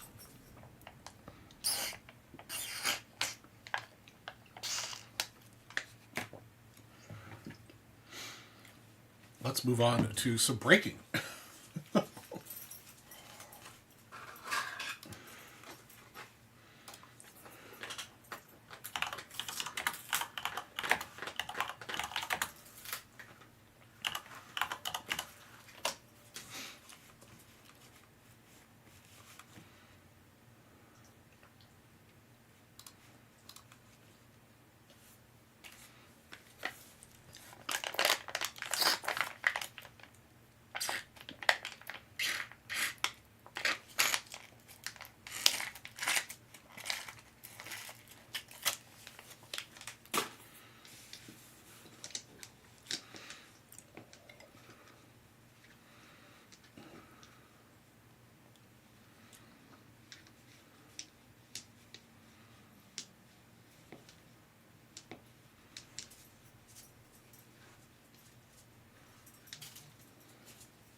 All right, Tommy O, have a wonderful evening, my friend. We'll catch you next time.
All right, guys, what do we want to talk about? Anything we're looking forward to coming up?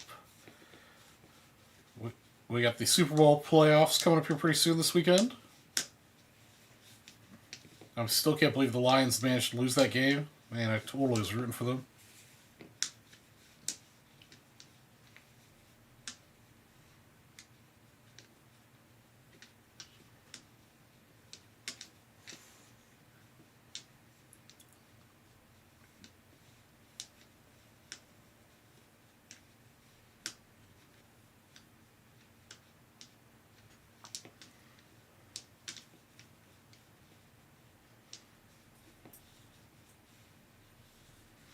Excellent. Always fun to sort a new package.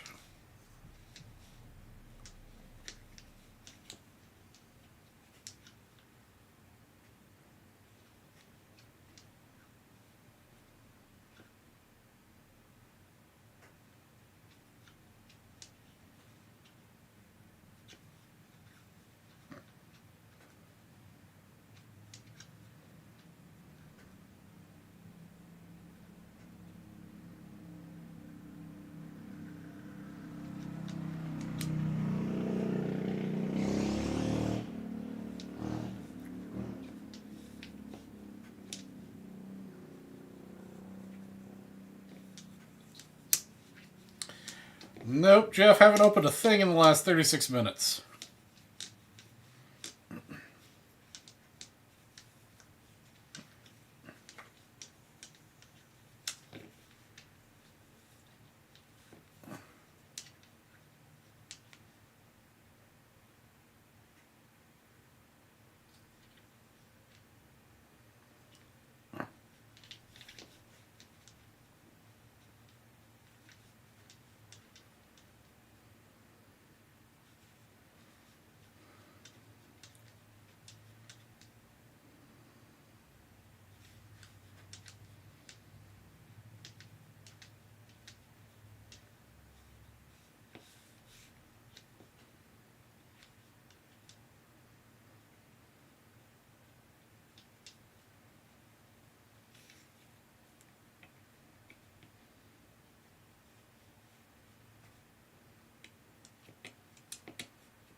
So, yeah.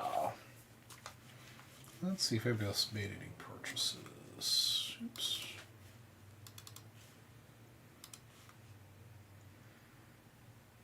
No, nothing yet.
Uh, Probably been a few weeks. Chris, how come?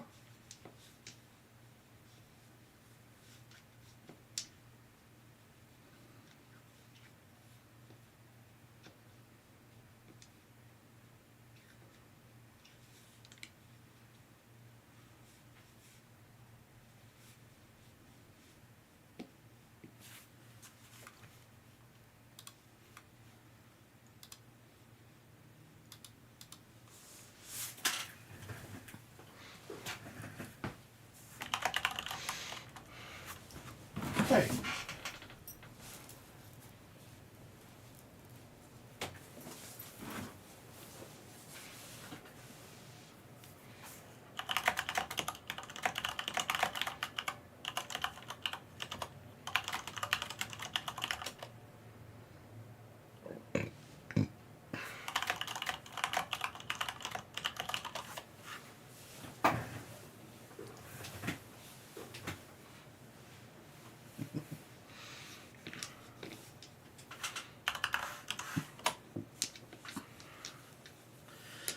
One of those survey site things, and I've earned almost enough points from it for a $100 Amazon credit.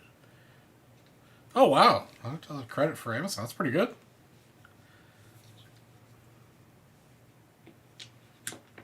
How long did it take you to save up $100 worth of credit?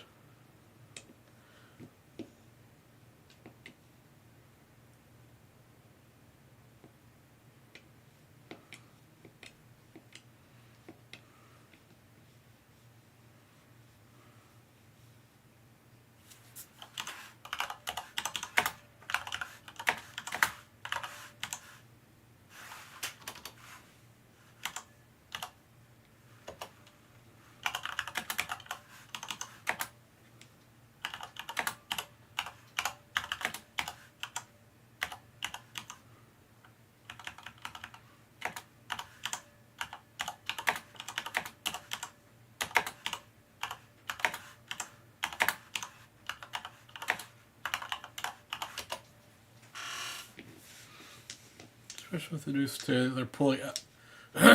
Amazon's pulling out of Quebec entirely. Wow.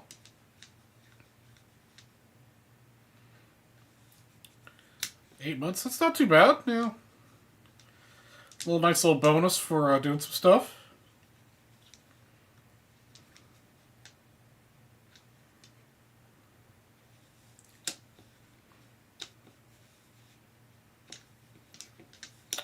It'll be good to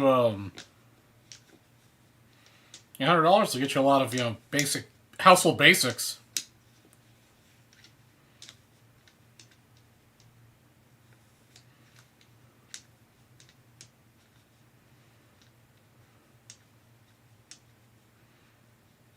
That'd probably be the way to go. Spend it on stuff you were already going to buy otherwise.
Yeah, there you go.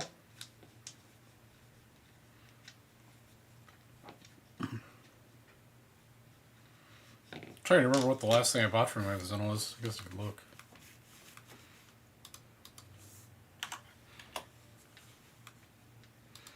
Might have been a new set of gloves for work.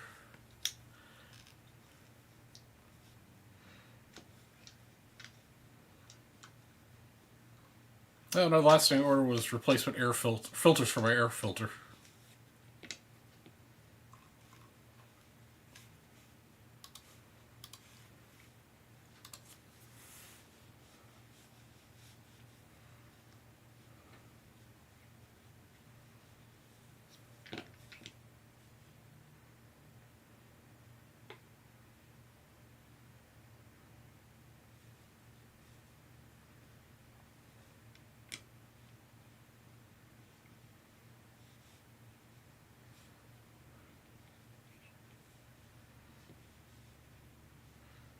Yeah, that's yeah, it's also not a bad idea to spoil yourself. That's the thing with Amazon is they've got damn near everything.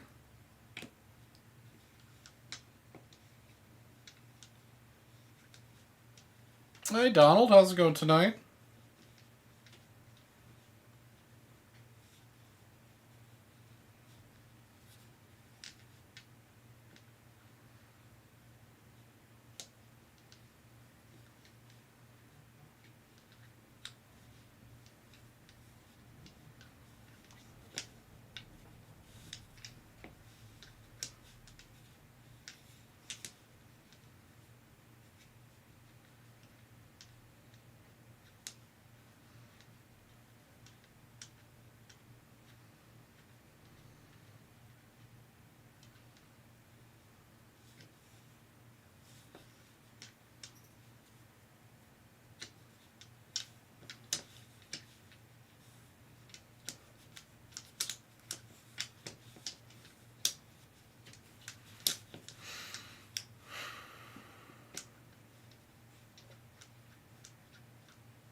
So.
Yes, Donald, that's the 10 at 100 there. 75s. Tops. Everyone gets a car. Start with the Yaunty and go all the way to the Tiant. Yeah, 3 spots left. Only 3 spots left and everybody will get one.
Yeah, Bert in the dugout blowing a bubble.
Donald, I'm down to about 50 cards left in my set.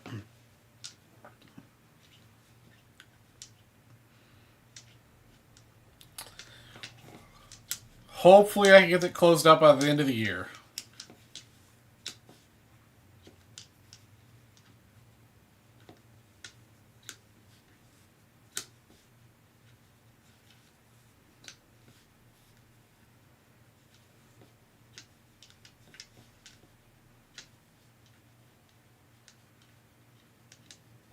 Yeah, 50 left.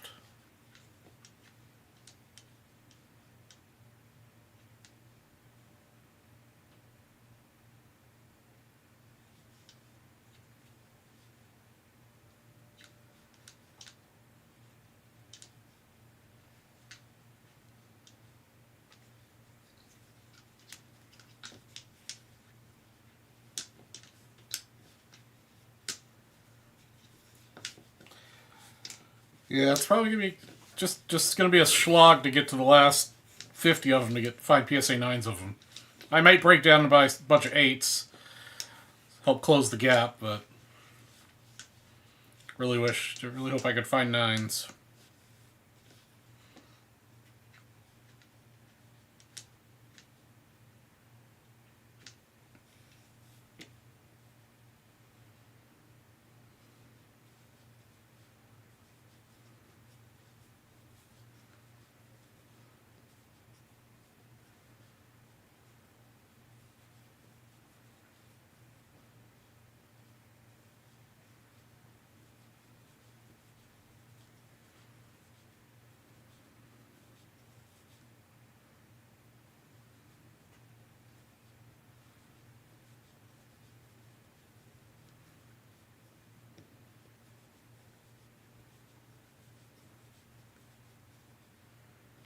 Oh, that's going pretty good, Jeff. Still selling a ton of cards. Got another shipment headed out there probably the next day or two. These green packs are 1981 O-Pee-Chee.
What kind of comics do you have?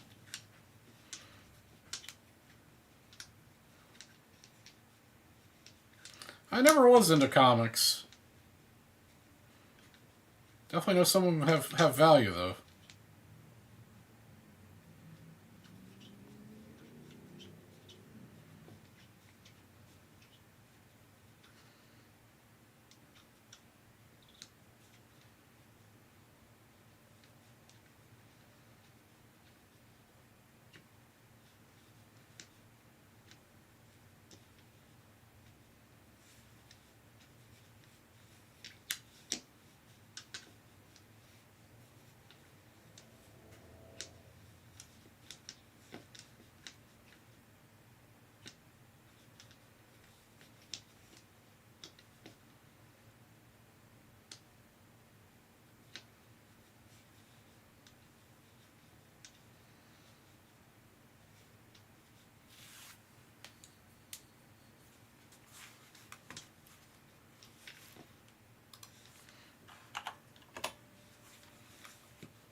Yeah, I don't know if they've got a ComC for comics.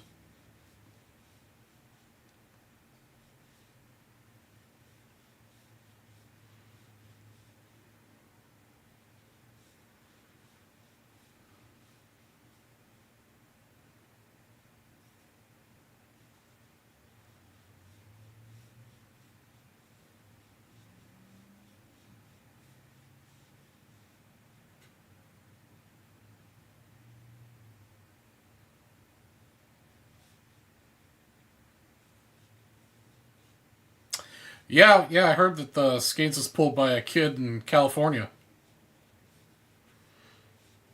I hope he gets lots and lots of money for it.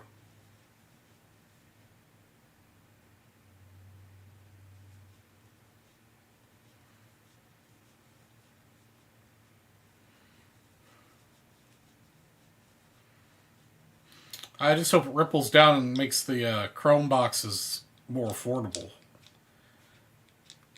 Because they're just ridiculously overpriced right now, in my opinion.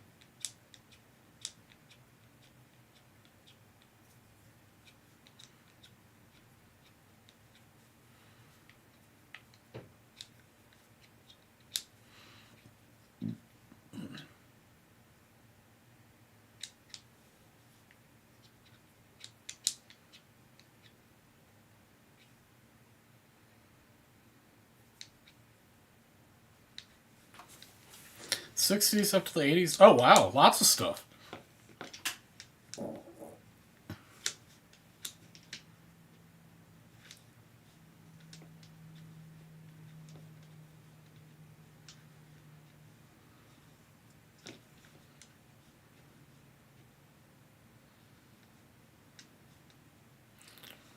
It's the rookie patch debut of Skeins. And Skeins is like the hottest player out there for whatever reason. I mean, it's. I think it's good for the hobby that pitchers are getting some love. Uh, so I think that's good. I think. Excuse me. I think Topps has done a very good job marketing the rookie debut patch autos. It hyped them up a lot. I think they're cool. I think it's what's cool about a true one of one. It's what all one of ones should be.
Yeah, definitely highly publicized.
our fandom.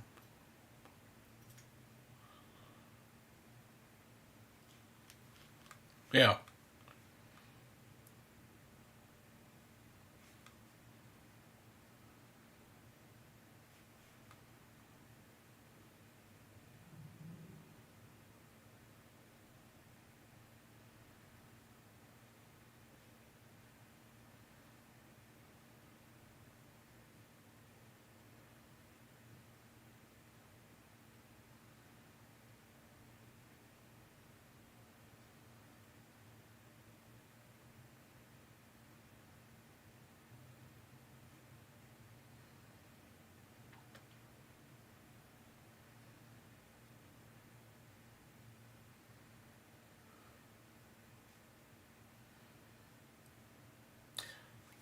I mean, I don't know.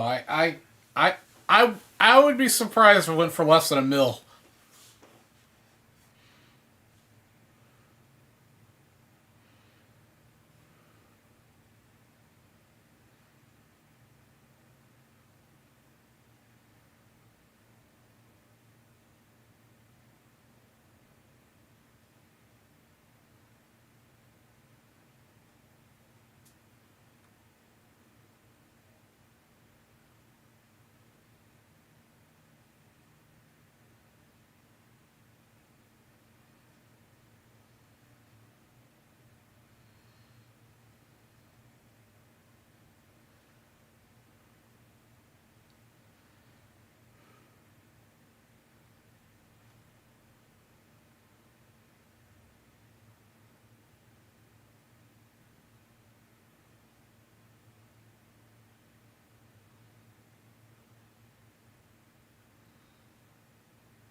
No, no, I'd be surprised if it went for less than $1 million. I think it'll go for north of $1 million.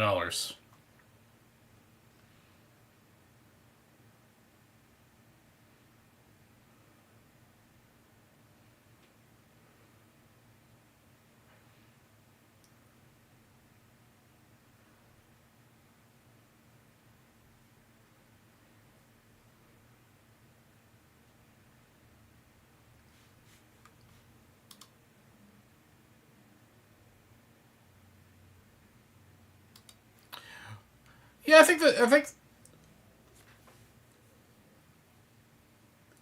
the hype's died down some, but there's definitely a residual effect when it comes to pitchers in general.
Yeah, I'm not sure how many more shows they'll be able to do, but I'm definitely interested to see whether they choose to take up the Pirates on the Bounty or if they sell it.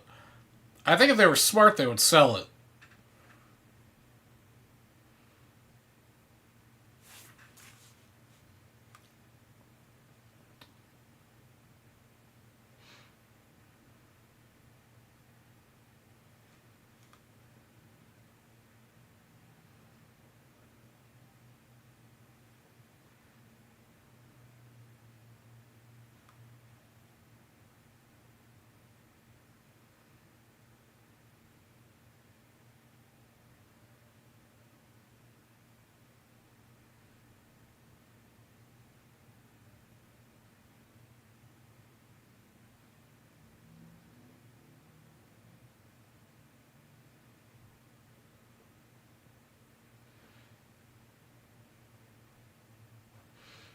Yeah, for sure. I mean, that's definitely what I would think.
Well, I mean, I think we've talked about this before on my show. Uh, is that with big cards like that, or even like big collections, you can negotiate the take the seller's fee with the auction houses. You know, say the seller's fee is 20%. Usually, the seller's fee matches the buyer's fee, but you can definitely negotiate that down, and even in some cases, you could work out a reverse uh, uh, seller's fee where you're actually getting part of the buyer's fee.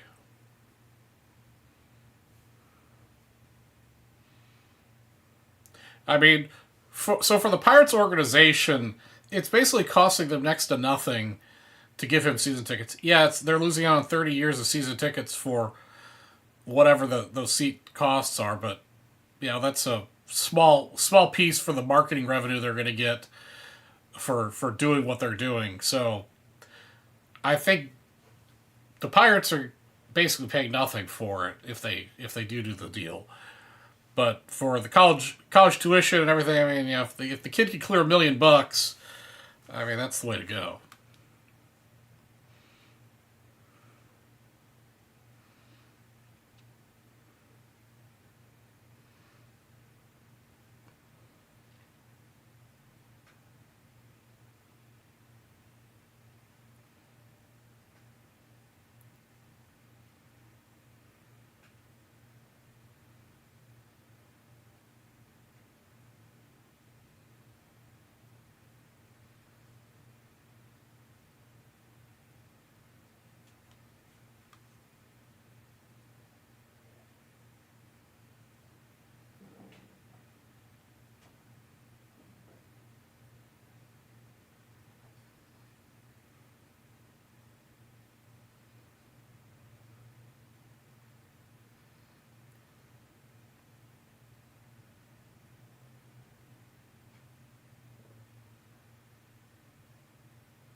So I sell a damn card. Besides the kills in LA, he's gonna have to travel back and forth to Pirates game if he doesn't like the Pirates. Yeah, it's true.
That's true.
That's right. Yeah.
All right, Charles Perry picking up some 2018 Chrome Sapphire spots.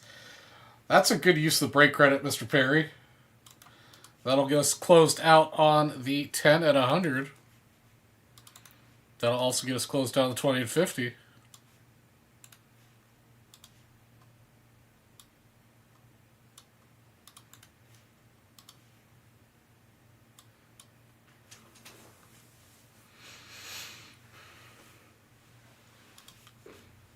Okay, let's do a random and see what cards you guys get. 10 and 100 is closed. Let's get that off the screen here. 18 left. We'll try to go for another one. Excuse me.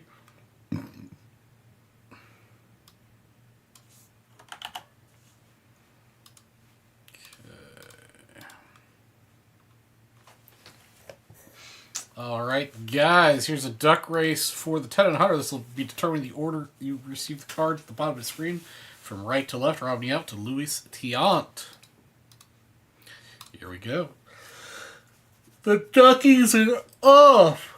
Ooh, excuse me. All right, Andrew Blevins is off to the early lead with Tommy O in second place. 33 seconds left to go in the race. Charles Perry's in third, and Joseph Glover is in fourth. I think all spots here are pretty darn good, but definitely a good set of cards. I'm glad Sam put this together for me 20 seconds ago. The race, Andrew Blevins is barely holding on to the lead. Charles Perry is in second now, pulling ahead to first place as we approach 14 seconds to go. Tommy O in third, and Charles Perry, the Mermaid, in fourth. 5 seconds ago, we've got some ducks coming from the back of the pack, pushing ahead to take the lead. Looks like Andrew Blevins is actually going to take card number 1 in the pink stripy duck, followed by Mr. Glover in second. Wow. All right, there's the order. Andrew Blevins, Glover, Blevins, O'Connor, Perry, Blevins, O'Connor, Blevins, Mr. Perry, taking the last two. Last is not too bad there with Dick Allen and Louis Tiant. Thank you, Mr. Perry, for closing that out. Let me get this over to Chris in the north.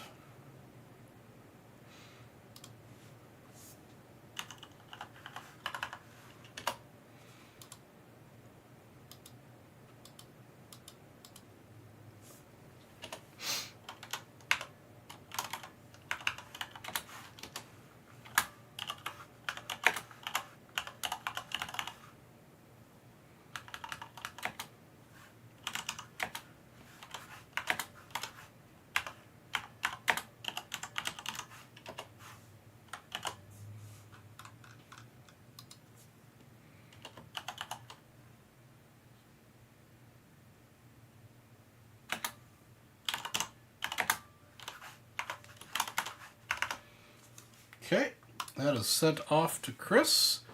Let's do another race for a briefcase.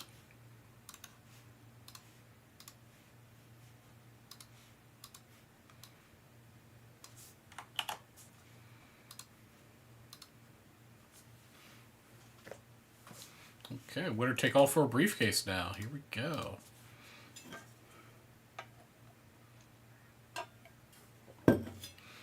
Oh, right now it looks like Andrew Blevins, the Alien, is in first place, followed closely in second by Mr. Blevins, the Dinosaur. Joseph Glover and Andrew Blevins there at the top of the screen, as well in the hunt. 25 seconds to go in the race. Blevins still in first with the Alien. We also have Glover out there with the Vampire. Man, we got a lot of good ducks out here. We can see the Unicorn, one of my favorites. Got the Bee, we got the Santa Hat, Purple Heart, or Pink Heart, sorry. The Panda. Panda's in first. Charles Perry right now, 10-second mark.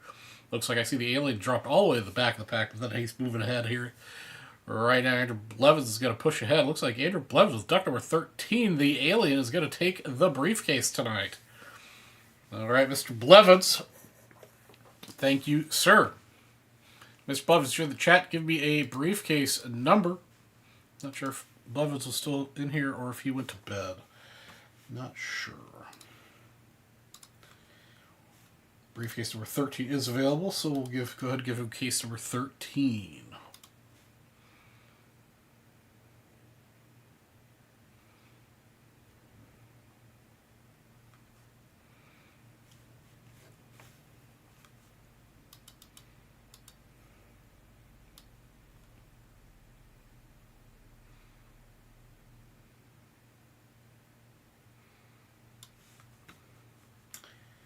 Andrew Blevins, where are you on this list? What?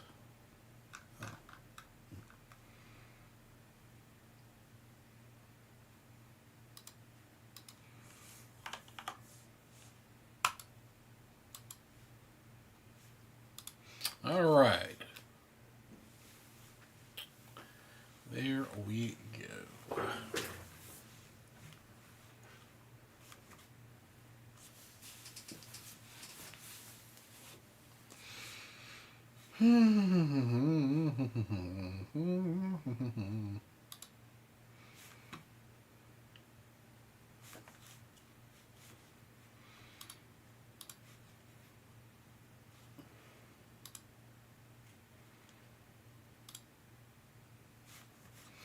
How many spots are left of that sapphire break?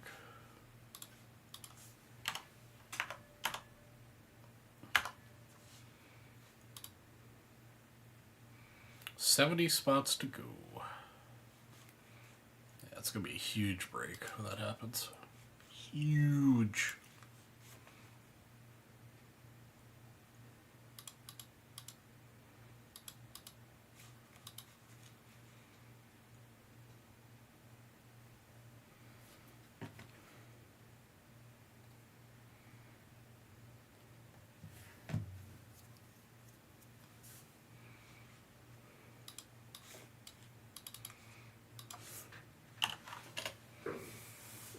Okay.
Yeah, Dick, I don't know. I might end early. You never know.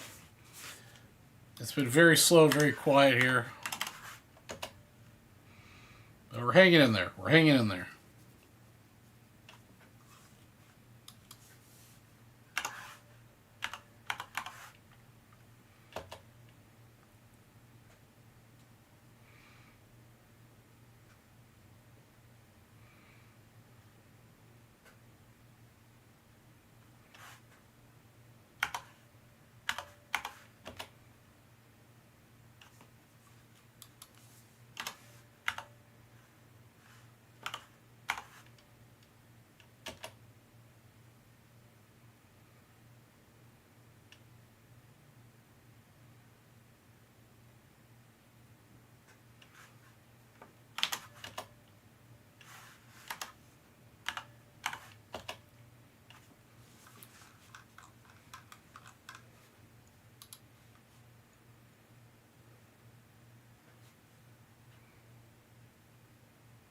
Oh, there's Blevins. 14 or 8? Sure.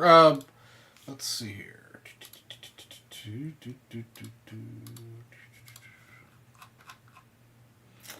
14 and 8 are both available, Andrew. You want we can change it to 14 for you?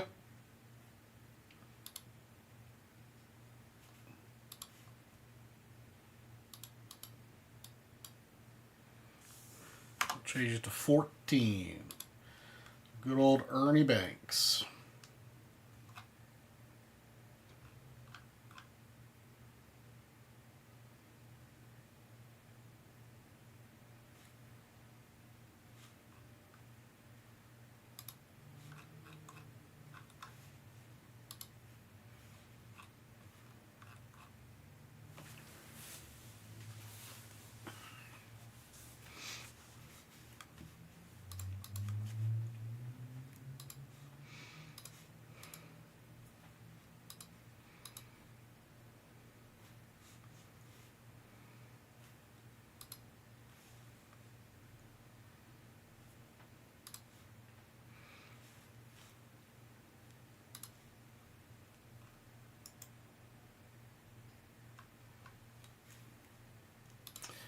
Alright, I'm going to go use the restroom and probably get some more water. Give me a minute.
Okay.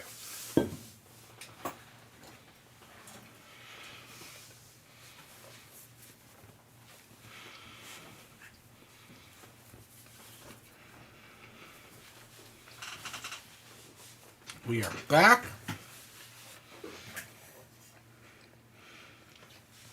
And ready for action.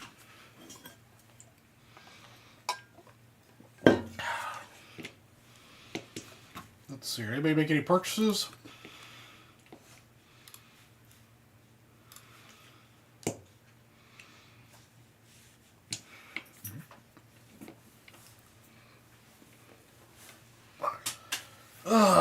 So,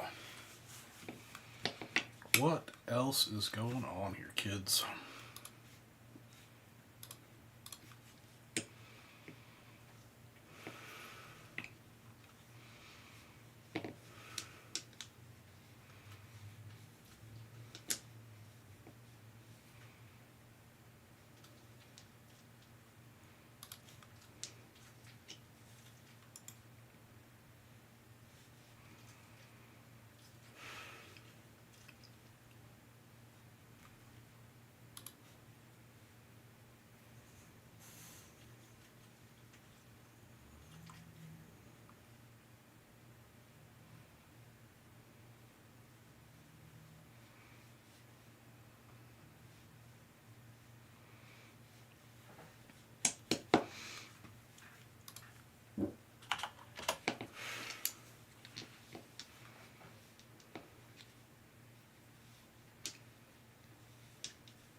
The name Zach Duke ring any bells with you, Jess? Doesn't ring any bells with me, at least. Maybe Jeff knows.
He was rated to be a top 3 star for the Pirates of the 2000s. X-rated.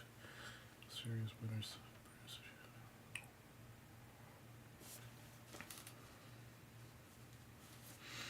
That's very true. That's very true.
All right. Mr. Perry's going to go Boggs and Gwen hunting.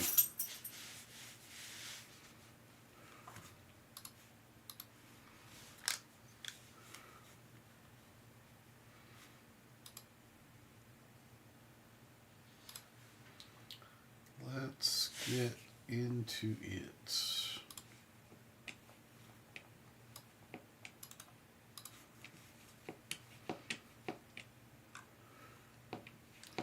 Pull you the Rhino. Okay, let's pull a Rhino. Heck with Boggs and Gwen. We want the Rhino. To be fair, that's what I would want to. Hey Joshua, how you doing tonight? All right, here we go.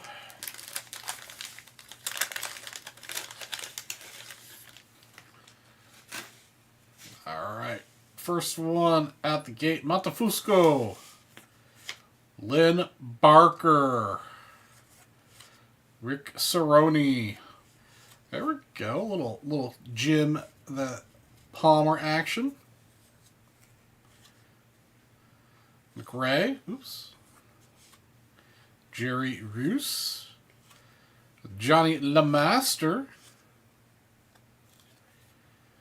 Scratch and Sniff. Beard.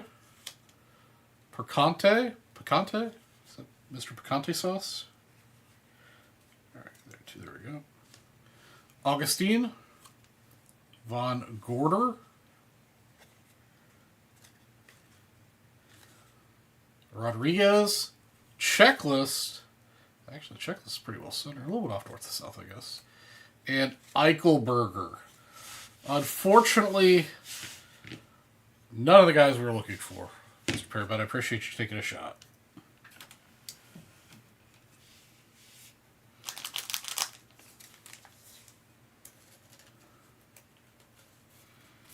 What's going on in Joshua Land today?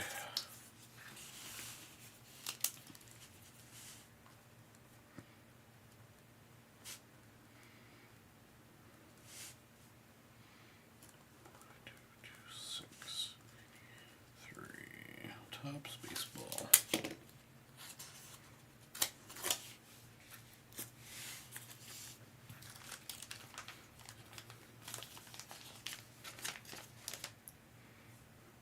Man, I could go for a cheeseburger right now. It's one of those days where I've been just thirsty and hungry all day. It's weird.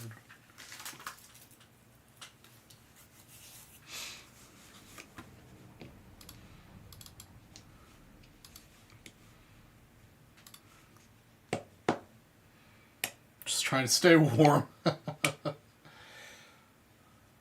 know, we're down to like 40 degrees here at 9:30 at night. It's a little chilly for me.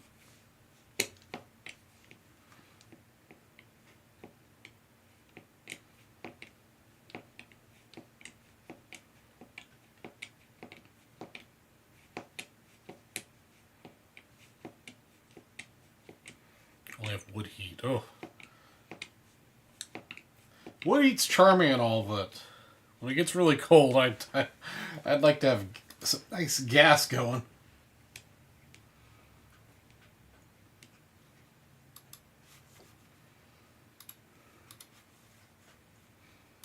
Although I have electric heat here, but for as cold as it gets here in the house, it's not, we do not need gas heat.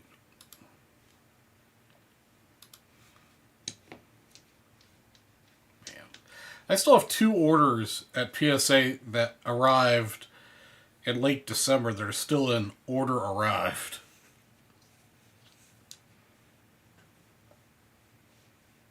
It is what it is. So, I may or may not have told this story before. I mean, of course, I've been streaming here for a long time. I've told a lot of personal stories, but so back when I was in college, my roommate.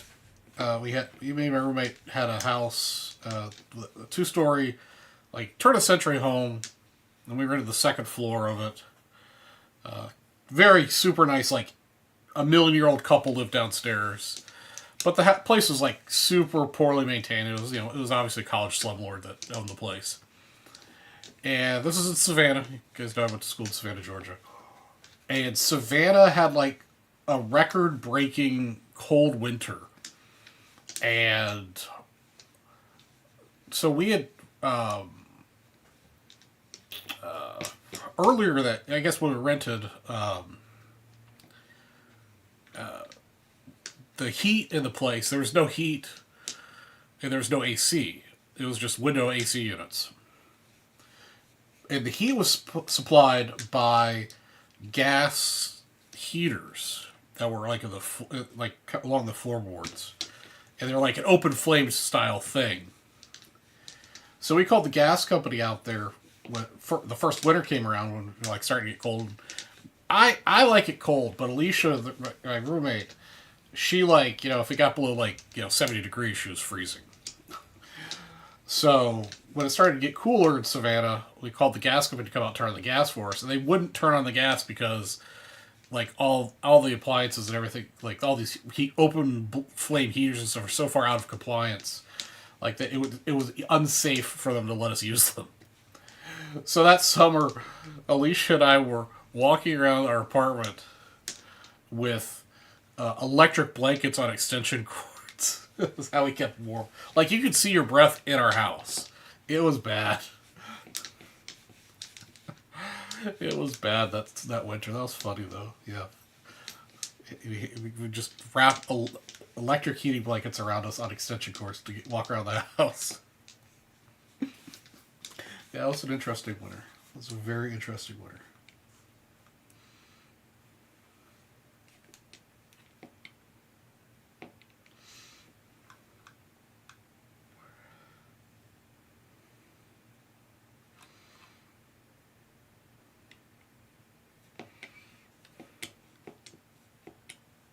That was also the landlord that refused to give us back our security deposit until I threatened legal action with a letter from my stepmom's law firm. It was always nice to have my son was an office manager of a major law firm major law firm, all across the United States, and it was always nice to be able to say, hey Becky, could you get somebody in your office to write a threatening letter on letterhead, quoting the various laws they are in breach of, and yeah, then we got our deposit back very quickly. Good old burn barrel in the living room. Yeah, I mean, we could have also sued her, and for because it's like you're required to maintain a certain temperature, and at least have the ability to maintain a certain temperature in your apartments you rent. Part of the landlord tenant laws that were in Georgia at the time, but we were just poor college kids. It wasn't it wasn't that big of a deal, but it was funny for about a week or two. That was the way we were getting around our house.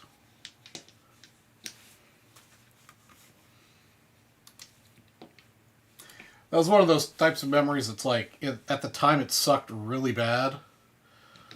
And now after the fact it's kind of funny.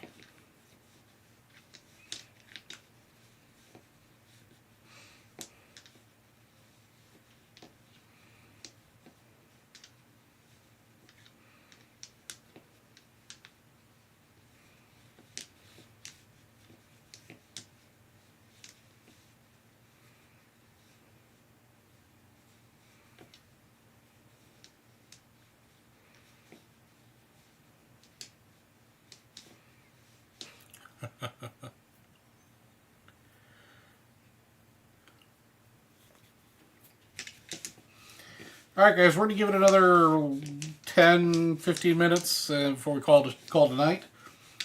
But we did manage to do the 10 and 100 and one briefcase. So that's nice.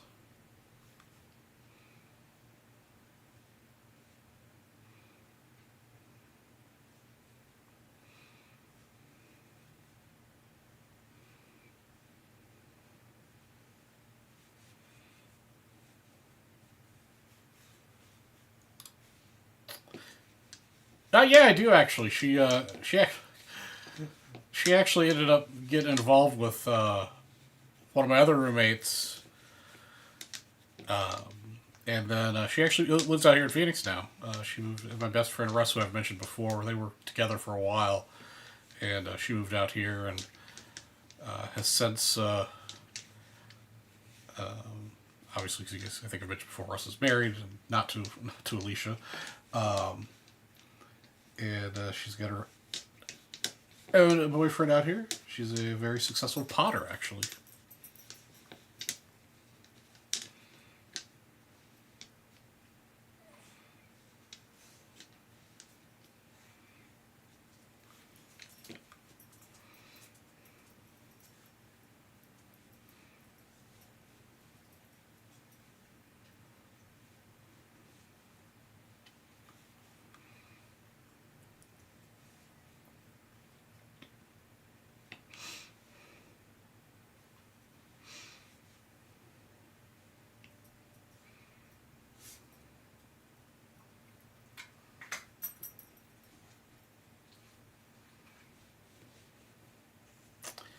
Yeah, unfortunately, there are far too many contractors out that do stuff like that.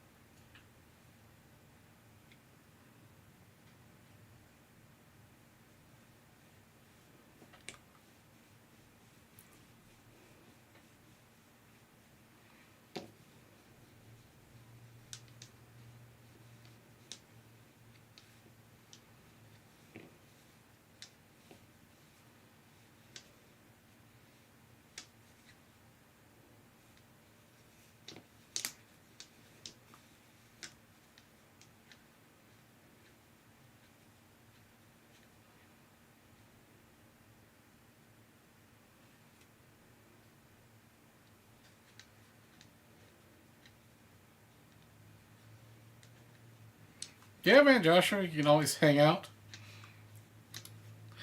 I forget who was in here the other day that's going to be out here for spring training, and we're going to get together. Always happy to come hang out.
Ellen Brunacini. That does not ring a bell.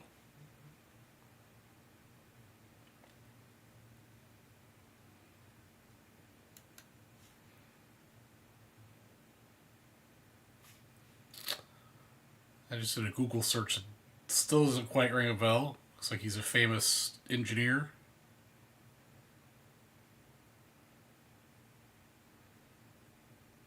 A fire engineer. Just sent you the video. Oh, that thing. Okay, yeah, I'll check that out later.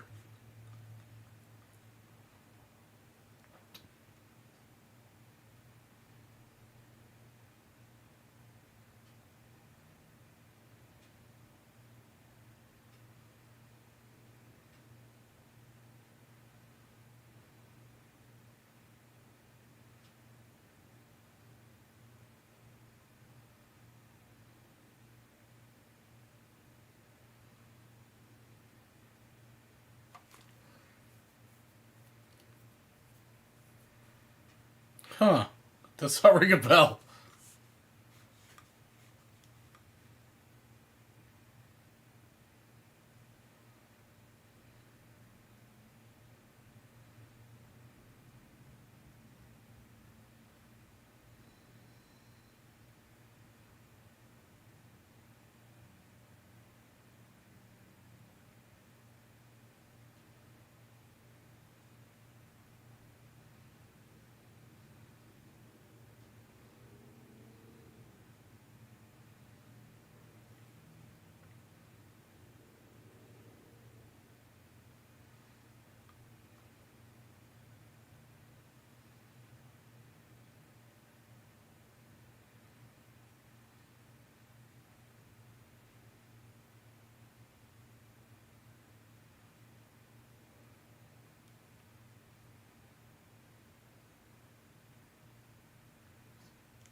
Okay. Neat.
All right, a couple more minutes, guys, for anyone who's trying to get into the $10 promo that ends here.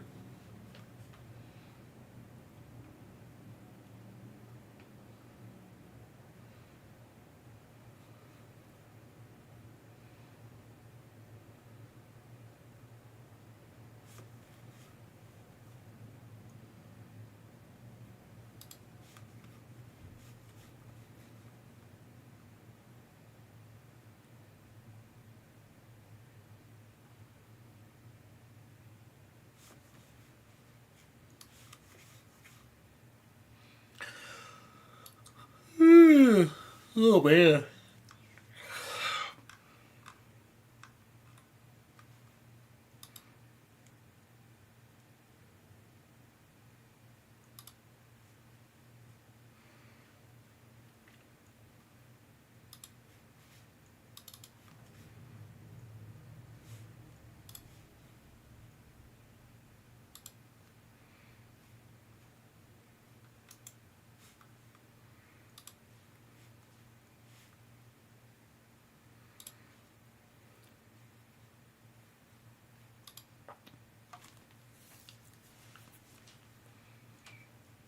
Let's see here.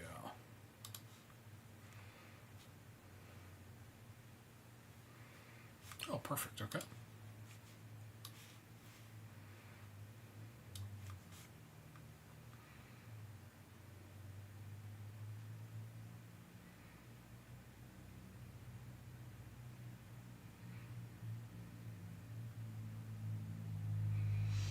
All right, guys, here we go.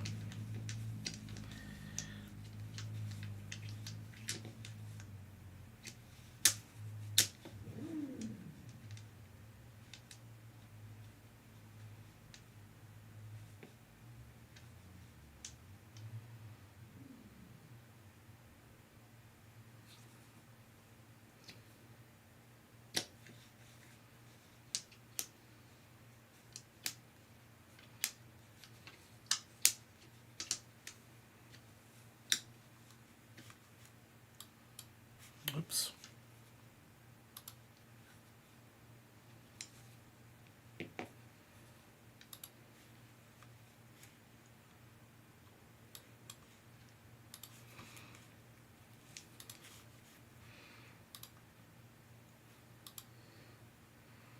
Okay.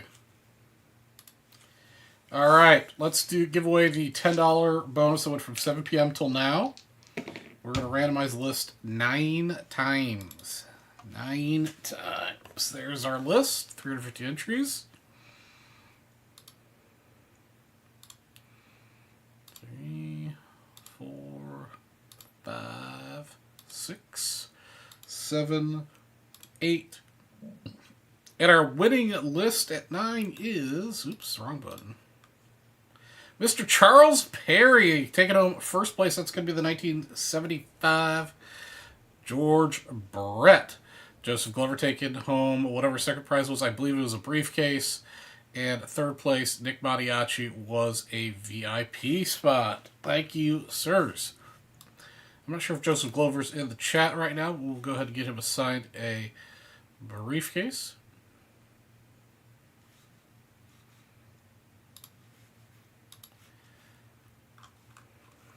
And then we'll give away briefcases.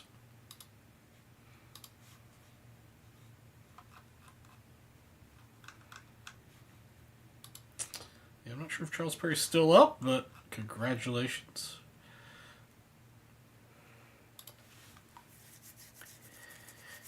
Okay.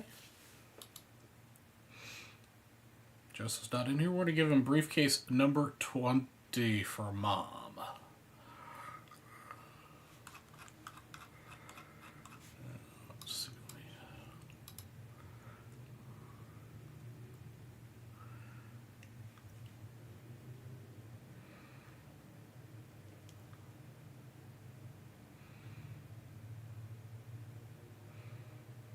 Have I mentioned how much I hate our website?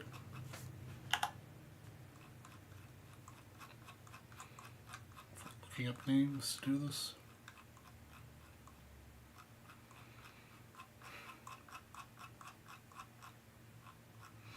Oreo is... I don't know where Oreo is sleeping. He's probably on the couch sleeping.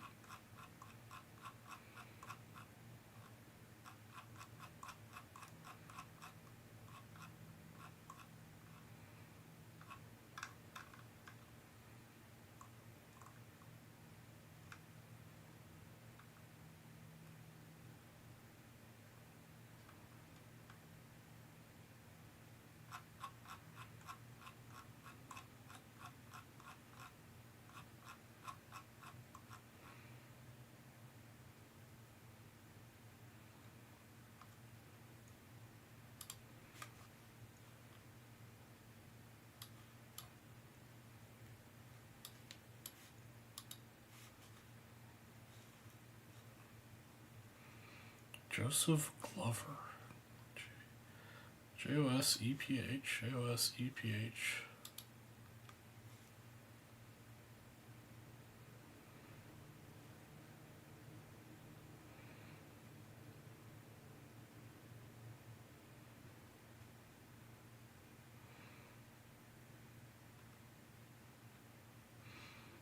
Oh, for some reason we have two different lists of Josephs in our system here. That's fan-fucking-tastic. Oh, it's not even in the second list either.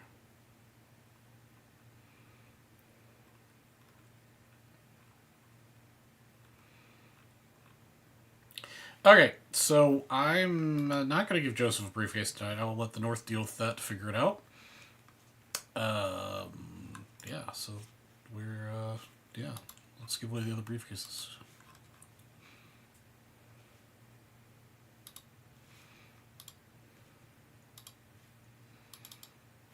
Alright, here we go. Let's give away briefcases.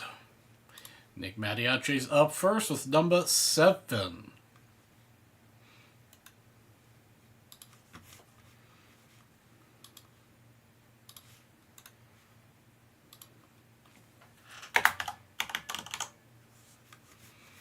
Bam. That was point 79. Mr. Blevins, number 14. Another white.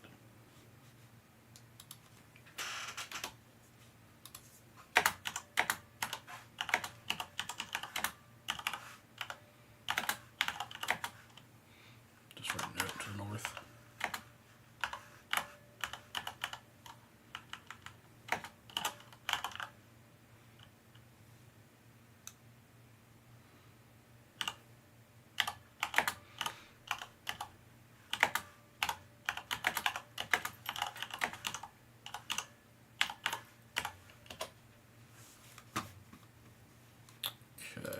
Next, Michael Green. Baloo. It is definitely chilly in our desert. It is 40 degrees right now, 10 o'clock. 84, USFL set spot, F1 spot, and VIP spot. Oh, Fred Harry Cassups, number 17. That'll be the last case. Another white. Man, not a good night for cases either. 3 whites and a blue.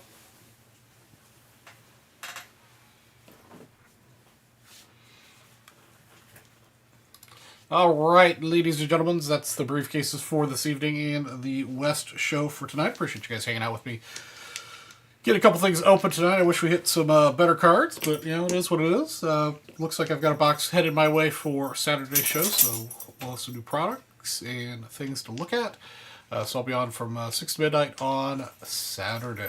So you guys all take it easy out there, be safe and be kind, and have a good night.